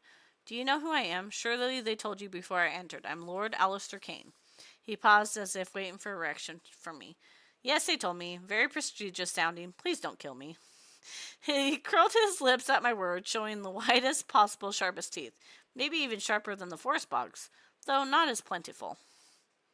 I don't understand, he said, plopping down on his side next to me, his tails flicked behind him. I hunt by detecting rapid heartbeats, the music of someone afraid or running. It's impossible to hide from me. So tell me why you do not fear me. You little human, reach out and pet me. Alistair Kane. I'm half inclined to believe you're an assassin and the best one I even ever seen just from the boldness you possess. He looked around the room as if this were some kind of prank about to unravel. How could you not be afraid of me? I've killed hundreds of assassins for both the silly and the human realms. Not one has ever reached out to pet me. He began to pace again. He seemed to be at a loss for what was happening. That made 2 of us. I laughed, snorted out of me. The thought of him also thinking I was some next level assassin. What did they all think humans could do against a fae that caused them to be so frightened. He stopped abruptly at the sound of my laugh. There's something else about you. I am drawn to you, to protect you. I don't even know you. Tell me, you're not full human, are you? He asked me as he sauntered closer, until he stood directly in front of me. I'm human. I can guarantee that, I said sadly. If I weren't, I wouldn't be here in this position. He watched me closely in silence. I haven't felt safe since I have been here. My eyes began to flicker closed, despite my best efforts to keep the lids open on my burning eyes. I was so tired. In all my life, I've never been inclined to spare life. But I will not kill you, girl. Something I don't understand calls for me to spare you, though I can do nothing to help you beyond these walls within them. I will not harm you. His whiskers twitched. You are in the unseelie realm, child. There is not a corner you will turn to that someone will not hurt you. What is your name? He laid down again, his body language more relaxed now. He was close enough that his long back,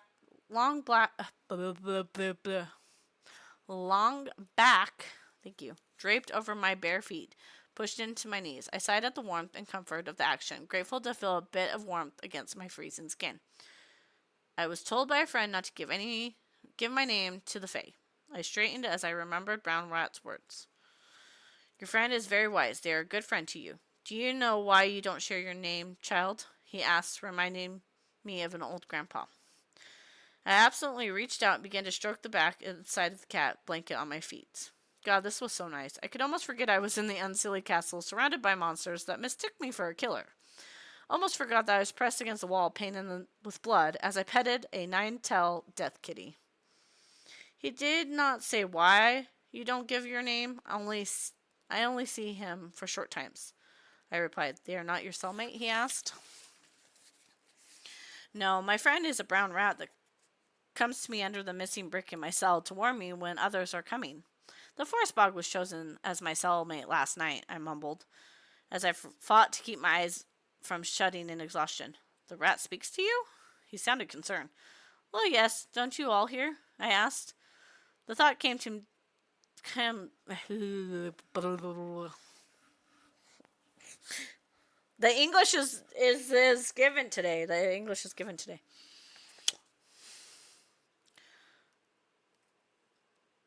Though, come to think of it, Brown Rat was the only rat that had spoken to me. He goes, no, the rats are just rats. Whoever this rat is lies to you. They are a shifter taking the form of a rat. Animal shifters generally have incredibly close connections to animal. He is likely feeling the same foreign need to protect you as myself. I froze. Brown Rat wasn't really a brown rat? I don't understand. Why would animals want to protect me? I asked as I reached absently to scratch under his chin. Jeez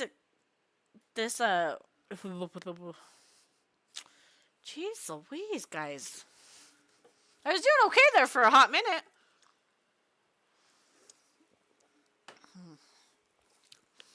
This got me a deep purr, making the fur above my feet vibrate softly. I don't understand it either. I've never heard or experienced anything similar, and I am hundreds of years older than you. Cannot even begin to wrap your mortal head around. As for the advice of your shifter friend, in the fairy worlds, a name holds power. Giving your name to someone is like giving them a piece of your soul. Families often do not even share their true names. It gives others an ability to hurt you where no knife could ever reach. There are a few that could even kill you just by knowing your name. Only those truly are so dark they have no heart or soul left to hurt. Share their true identities, true names freely, like me. The purring suddenly ceased. Alistair Kane is your real name? Surely you have a heart and soul. Look at you. You spare my life and allow me a moment of comfort petting you. Not all unseelie are evil, but we all bow to the darkness. I, like so many others, allow the darkness to enter my heart eons ago. It's how you survive here. Trust gets you killed, love gets you hurt. Everything here about gaining power in some way or another. The few here who could hurt you. Alistair. I'd like you to call me something else when you're around me. Something untainted with the pain and darkness. I haven't purred since my mate died. My name is permanently soiled with a disease and spares, not fit for whatever it is you are. He purred deeply. His voice and eyes held a sincerity I was unfamiliar with. His words sent shiver up my spine. Shivers, I smiled. He sat up, looked into my eyes, and looked portrayed more than words could ever. If you like it, then that is what I wish you call me when I am in your presence. He purred. I'm Cal. No. Haven't you heard anything I have said, child? Pick something else. Do not speak your real name here, he admonished, shaking his powerful head. No, I'm sorry. I heard what you said, but I will not cower from my own name. I am a simple human and will not be here long enough for it to matter. I'll either be dead or returned home. Those that want me killed already have the upper hand on me, whether I give them my name or not. I straightened my back, felt my chin tip up defiantly, feeling free of a small ounce of control. I am Callie Peterson, proud environmentalist, biologist, technician. I was walking through the forest to get my microscope when I stumbled upon an anomaly of Luna moths and a perfect circle of destroying angels. I live at 431-3 Sassafras Road, Willow Springs, Michigan. Shivers moved his head away from me slowly. Foolish girl, do not give your real name to anyone else, or you'll regret it, especially not Prince Maddox. He is one with a few abilities to control by a name alone. He could force you to walk into a wall repeatedly until it killed you. He could force your mind to think it's obsessed with him to the point that you cannot breathe without his presence, all while not lifting a finger from his hand. He said with the look of tortured bitterness that made his eyes squint above his round jaws. Was he being controlled by the prince? Are you? Before I could ask, the dark cat stood abruptly, watched the door, all 9 tails of his spring to life, and arced towards the entrance. My heart began to race as it conflicted look that pulled at his features. His large body visibly tensed. I hadn't fully understood how gently he had been treating me until that moment. He was a chosen killer of this horrible realm's most awful monster, the prince. Prince Mindex comes alone. He looked at me sharply. He comes with no guards because he thinks you're dead. I will be forced to leave the royal castle upon his return. I have loyally served for a very long time, and he will not kill me because of our history. But he will know you're different, and that something mysterious has taken place. I, like him, would never pass an opportunity to kill, especially a human. He will know instantly that something mysterious lurks within your soul.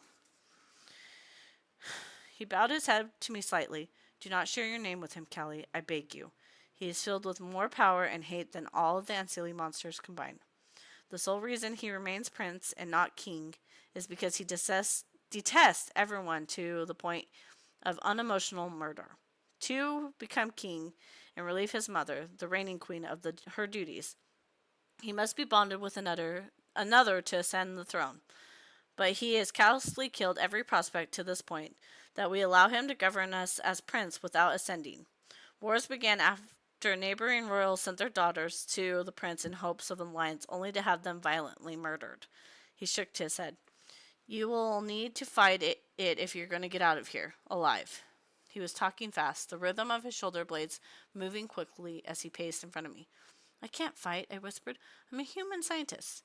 Fears mist across my skin once again, forcing it to pebble with goosebumps. Especially, escaping this place seems impossible. Fighting isn't only with fists, Callie. He flicked his tails. The fire from the wall scones glinted from the tips. You're a smart girl. Use what you have. I fear if you don't, you will not last another night in your cell. The iron knob jiggled outside the door. Prince Maddox was opening the door. I stood, forcing myself to step in front of Shivers. I would not let him get hurt because of me. Go now, I ordered him, with so much bravado as I could muster. You're protecting me? The large cat watched me in awe, pulled his lower jaw down slightly to reveal more beautiful white teeth. You spared me, so now I'll spare you. Leave before he answers. Before I cannot fight for my life, knowing I have cost you yours, I whispered to the cat. The large lock twisted with the sound of metal scraping. The door creaked open. The prince stepped in, shutting it behind him. His head remained down, not yet noticing the strange duo that stood to the left of the room watching him. Did she scream out? He turned and halted as our eyes met.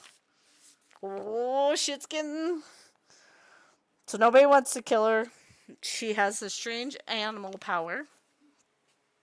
And Prince Bendax is about to be pissed off. Beautiful. Did she scream? Oh, hold on. Chapter 11. From Mendak's point of view. Did she scream, Alice? I turned, curious what type of massacre Alistair would have left with this time. My eyes crashed into the still very much alive human girl. I clenched my jaw so hard I felt the muscle pop and my teeth ground against each other as I stared at her. The human stood proudly next to Alistair as if they were old pals. She looked ridiculous. Her red hair was tangled and matted against the sides and the back of her head. She was covered in filth. It was hard to see her skin color. Golden tan bits surfaced between the dirt and cut. She wore that same whore dress as the night she had landed on me in the forest. It had been 19 days since that night. 19 days I stayed far away from her as possible, all while hoping she would hurry up and die.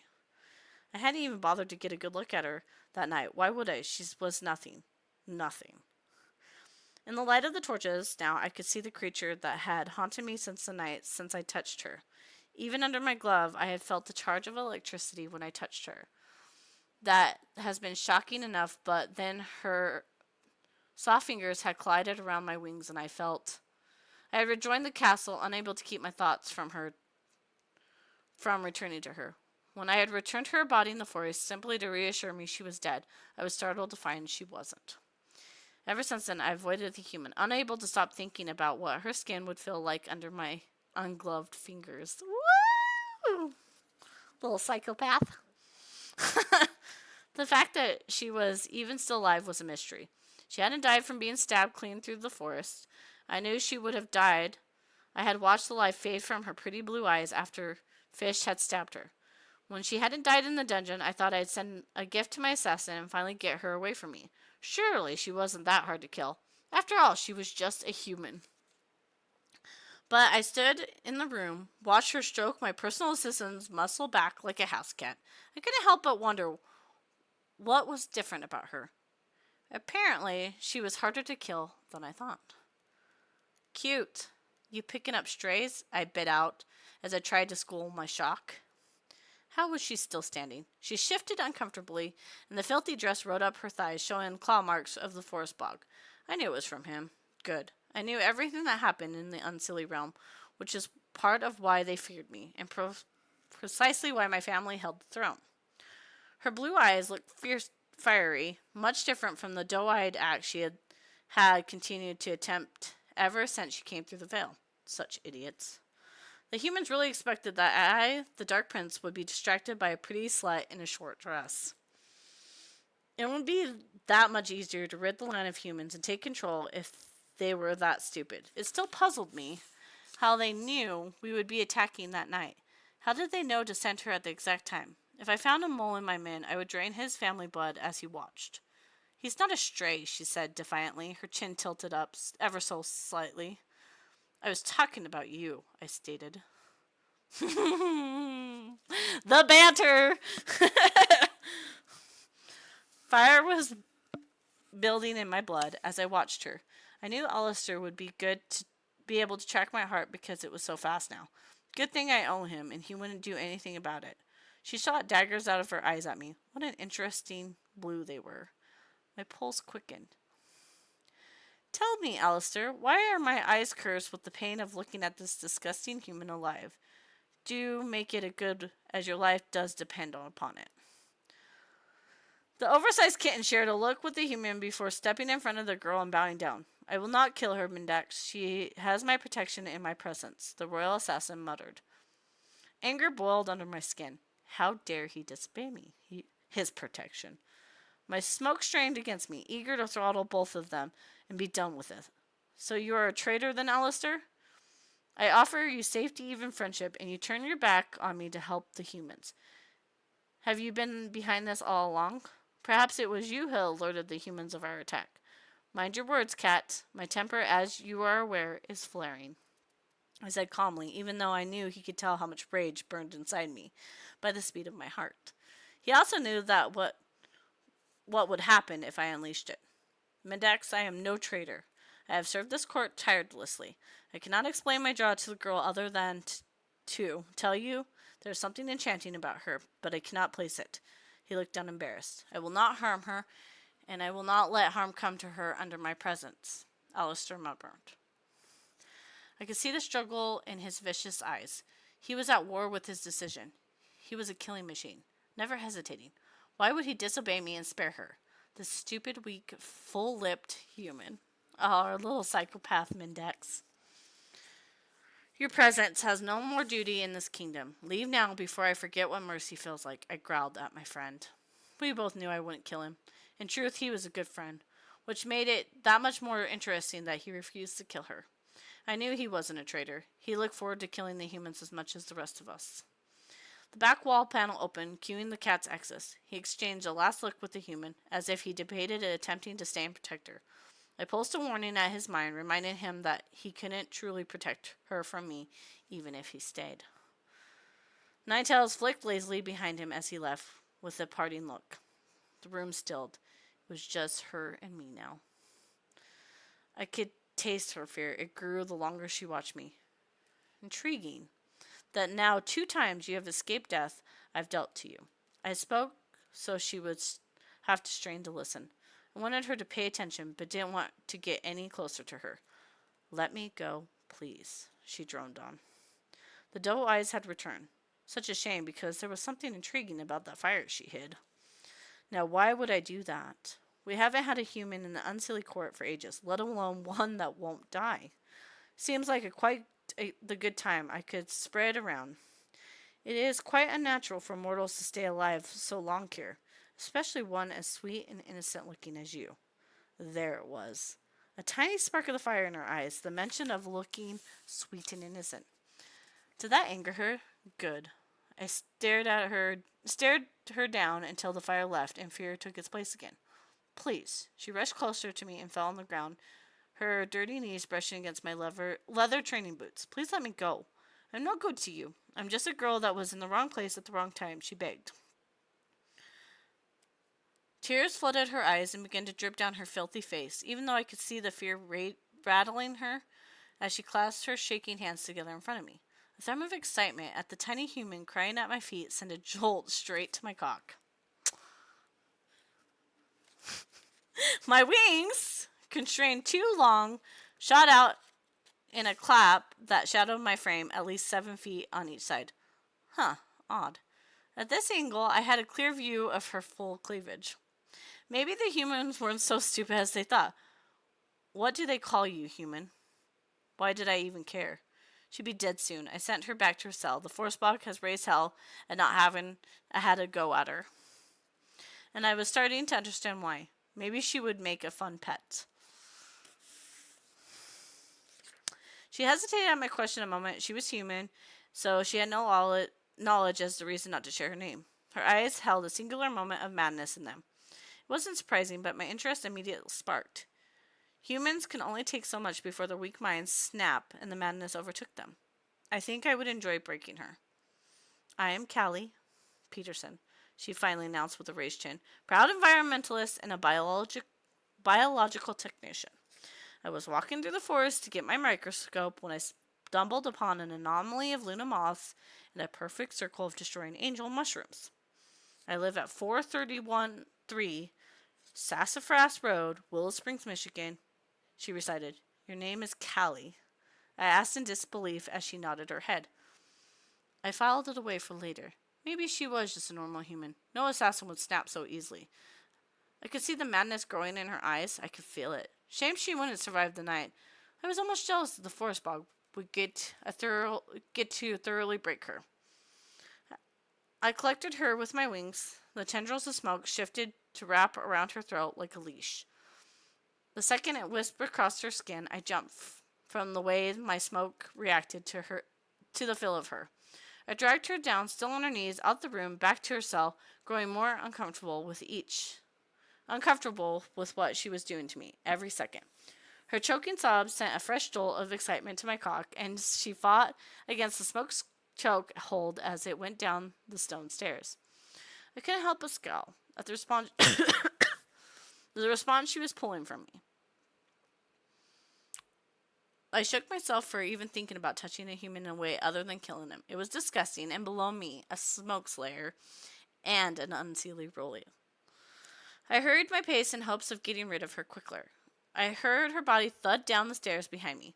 The dungeon guards stirred with my appearance. I knew I could throw her at them and be done, but I needed to see that she got in the cell with the forest bog.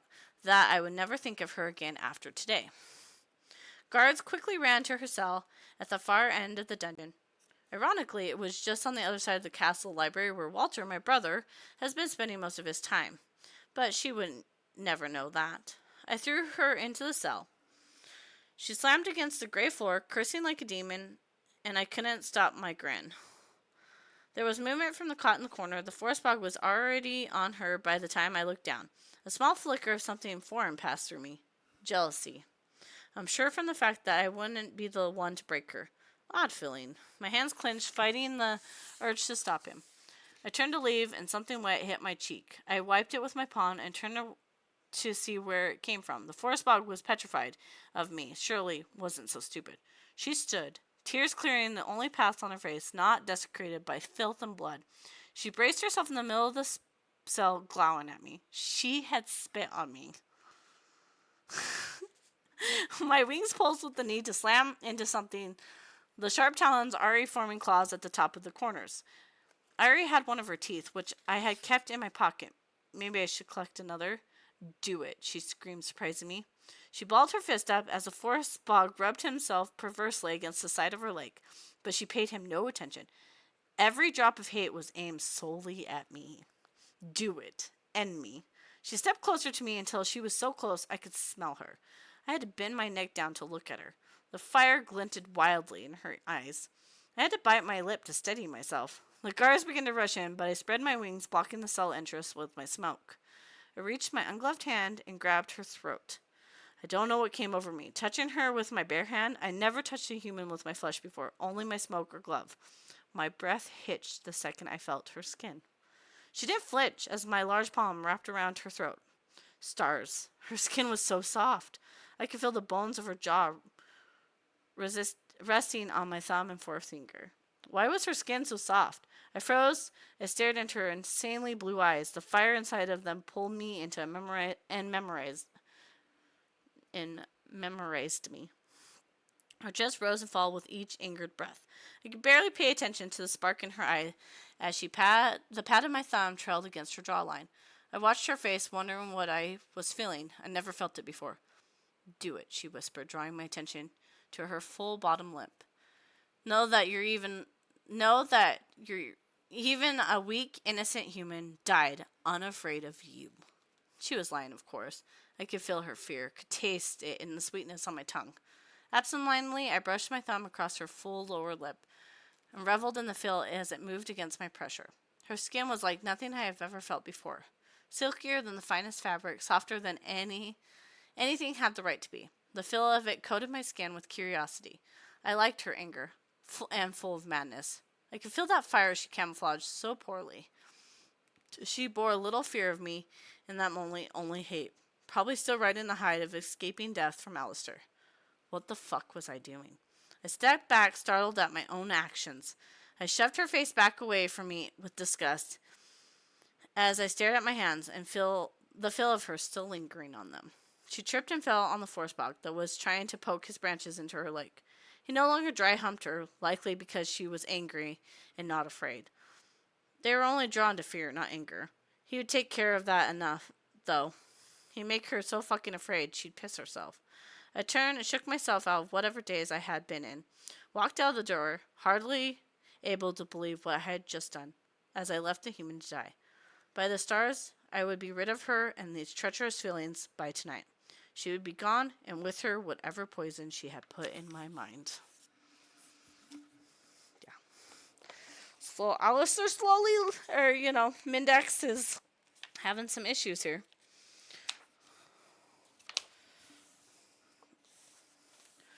So I think, since I still have a little bit of the remainder of the cold left, we'll read maybe one or two more chapters and we'll call it a night, just so I don't completely... Plus, I got up way earlier than I normally do since today was supposed to be my day off, and I'm already starting to feel tired.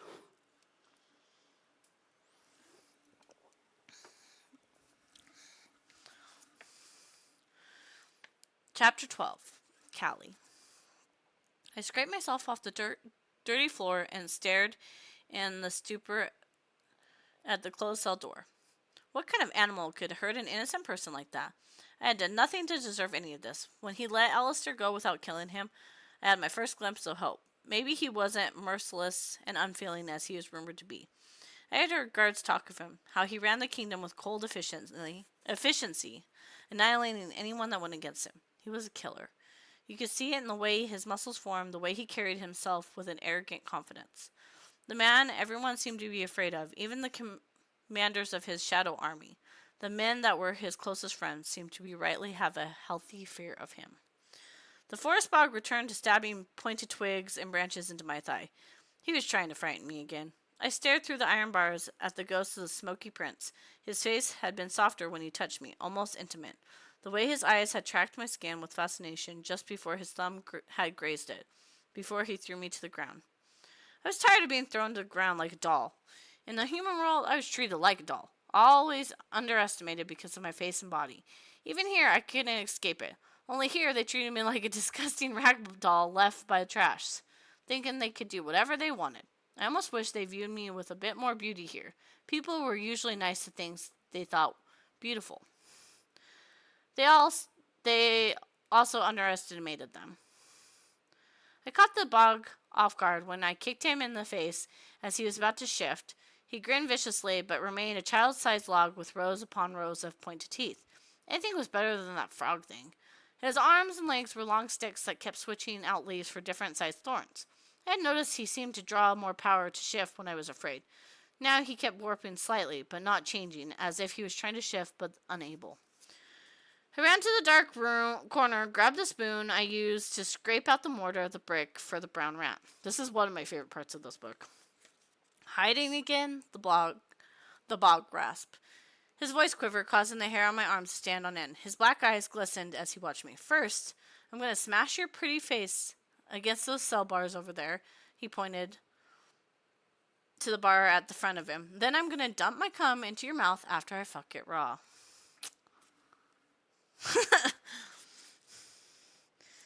He hissed. I ignored his threats, took out my spoon in front of the cell, and began banging wildly against the bars. I shouted angrily. Mendax had only been gone a moment, and the hallway was long. He would hear me. I screamed and yelled as long as my voice would get. Shut the fuck up, you fucking banshee, the guards shouted at me, but no one bothered to come closer. If I could get Prince Mendax back, perhaps I could make a deal of some type of negotiation. The bog had followed me to the iron bars. My anger briefly stuttered when he stabbed me with his sharp wooden arm. He shaped into a wooden blade and stabbed the meaty part of my ass. I'll fuck you here, he started, but the spoon I used, I digged out his eye. Must have caught him off guard. It scooped out with a pop. I emptied it into the floor like a marble. I grabbed his wooden legs, lifted him up, grunting with exertion, at the surprising weight, before I hit him against the iron bars like a baseball bat. Nothing shattered like I expected. I dropped him to the floor with a slight sigh. He was much too heavy for me to hold. He shifted into the frog creature. He was bigger than me now. His one green eye flashed triumphantly, knowing he outsized me. The empty hole on the other side gushed black blood. I walked to my corner calmly, pulled out the brick from its place with a soft clang. I turned to go to the bog, but he grabbed around the waist by his slimy green arms, and his sharp claws dug into my sides painfully, as he somehow clambered up my body. He was just to begin to bite the top of my head. He licked the primer just before I felt a sharp stab of 100 teeth. I screamed using every chord of my voice could muster, and I slammed the brick into his head. He dropped from his perch, and I did not hesitate. I ran at him, aiming the brick at his chin. If I could hit his cranium hard enough with it, he would lose balance, and it doesn't matter how strong he was. He braced his branches, certain I was going for his stomach or chest. I landed the hit against his chin. He fell back with a sludge-filled thud. In the fury, I straddled his bumpy green chest and began slamming the brick repeatedly into his head. Some time passed before I realized the arms were limp at his sides. I was smashing a gelatinous blob of black into the stone floor. The remains of his face deciphered next to nothing for what type of creature he had been. and it didn't even look like he had a head anymore. I took a deep breath, shifted off the horrible monster.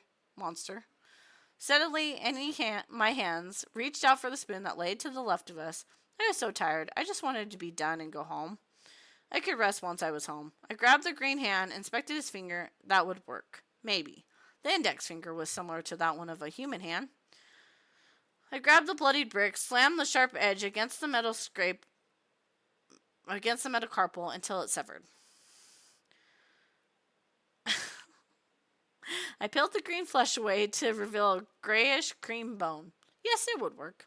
I stood calmly, and again pulled my dress down. I would never wear this dress again. Back in my dark corner, I reached under the edge of my cot closest to the wall. Ah, there you are. I hummed and pulled out a cup of sauerkraut. I had left to work away more mortar from the wall. I sniffed it. The pungent tang of vinegar burnt my nose and made my eyes water instantly. Yes, this would work. I shoved the short bone of the bog's finger into the pickled cabbage mixture, making certain to cover it completely. There was barely enough, but that would have to work. I just returned the cup to the hiding spot under my cot when the guards suddenly swarmed my cell. What the fuck? Holy shit. She killed him. She killed the bog. No chance. I told you she was the deadliest human assassin. I told you. Various shouts from excited guards rang loudly through the hall. A few argued about who was going to go in and clean up the body. Hours later, they eventually decided not to come in at all. Instead, they left the black, bloodied frog sprawled across the cell floor. They had all shuffled away after a few high-ranking commanders came to see what the fuss was. In the quiet, I stared at the body, void of any feeling. Serves him right. I had done what I had to. I had no way to keep track of time other than when the guard switched posts. About 3 a.m, as best as I could surmise, they would leave the dungeon for the night. As long as everyone slept, there was no problems. I assumed with all the chaos tonight, they would stay, but they hadn't. The loud door closing shut rang in my ears as I lay on the cot and stared at the bloody body before me. Was I even blinking still? As soon as the door shut, I moved with the intention. I grabbed the sauerkraut cup from the hidden corner, along with a small chunk of bread, moved to where the torchlight dampled in my cell. Walking to the cell door, I made sure one final time no one was around. I moved the large iron lock between the cell bars that keep me from my freedom. Taking the bread, I tore away a bit of the edge until I found the right density on the small roll and shoved it into the keyhole.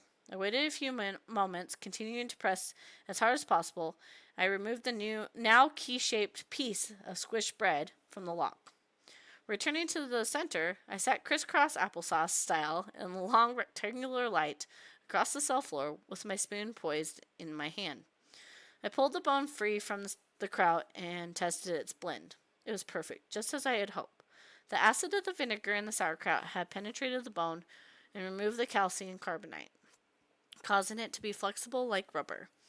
I held it carefully and began to carve with the sharp edge of the spoon, frequently referring the shape of my bread key until it felt like my hands and neck might fall off. Finally, it was done, just in time. The bone key had begun to absorb the carbon dioxide from the air and was becoming hard once more, making it difficult to carve. I stood, cracked my neck, and readied for escape. I actually think we'll leave it right there.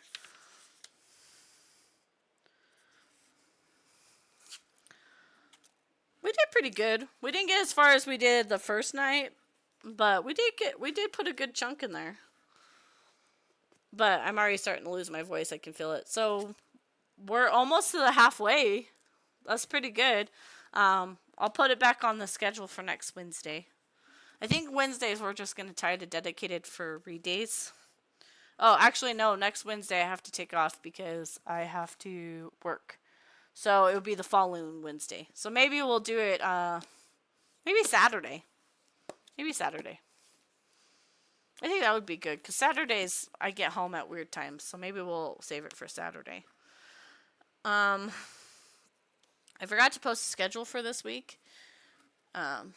Because I have to get a lot of cleaning and stuff done. So we're just kind of streaming when I can. What the heck? So, which is okay. You know, that's how it goes sometimes. But I can already feel myself starting to lose my voice. So, not quite over the cold yet. I still have a really bad cough. So let's see. I think because we have a handful of people, I'll just call it a night tonight. But thank you everybody that came by and stopped by. I know the reading streams aren't for everybody, but I do really love it. So, yeah. Anyways, I will see you guys later, and everybody have a good night. Bye!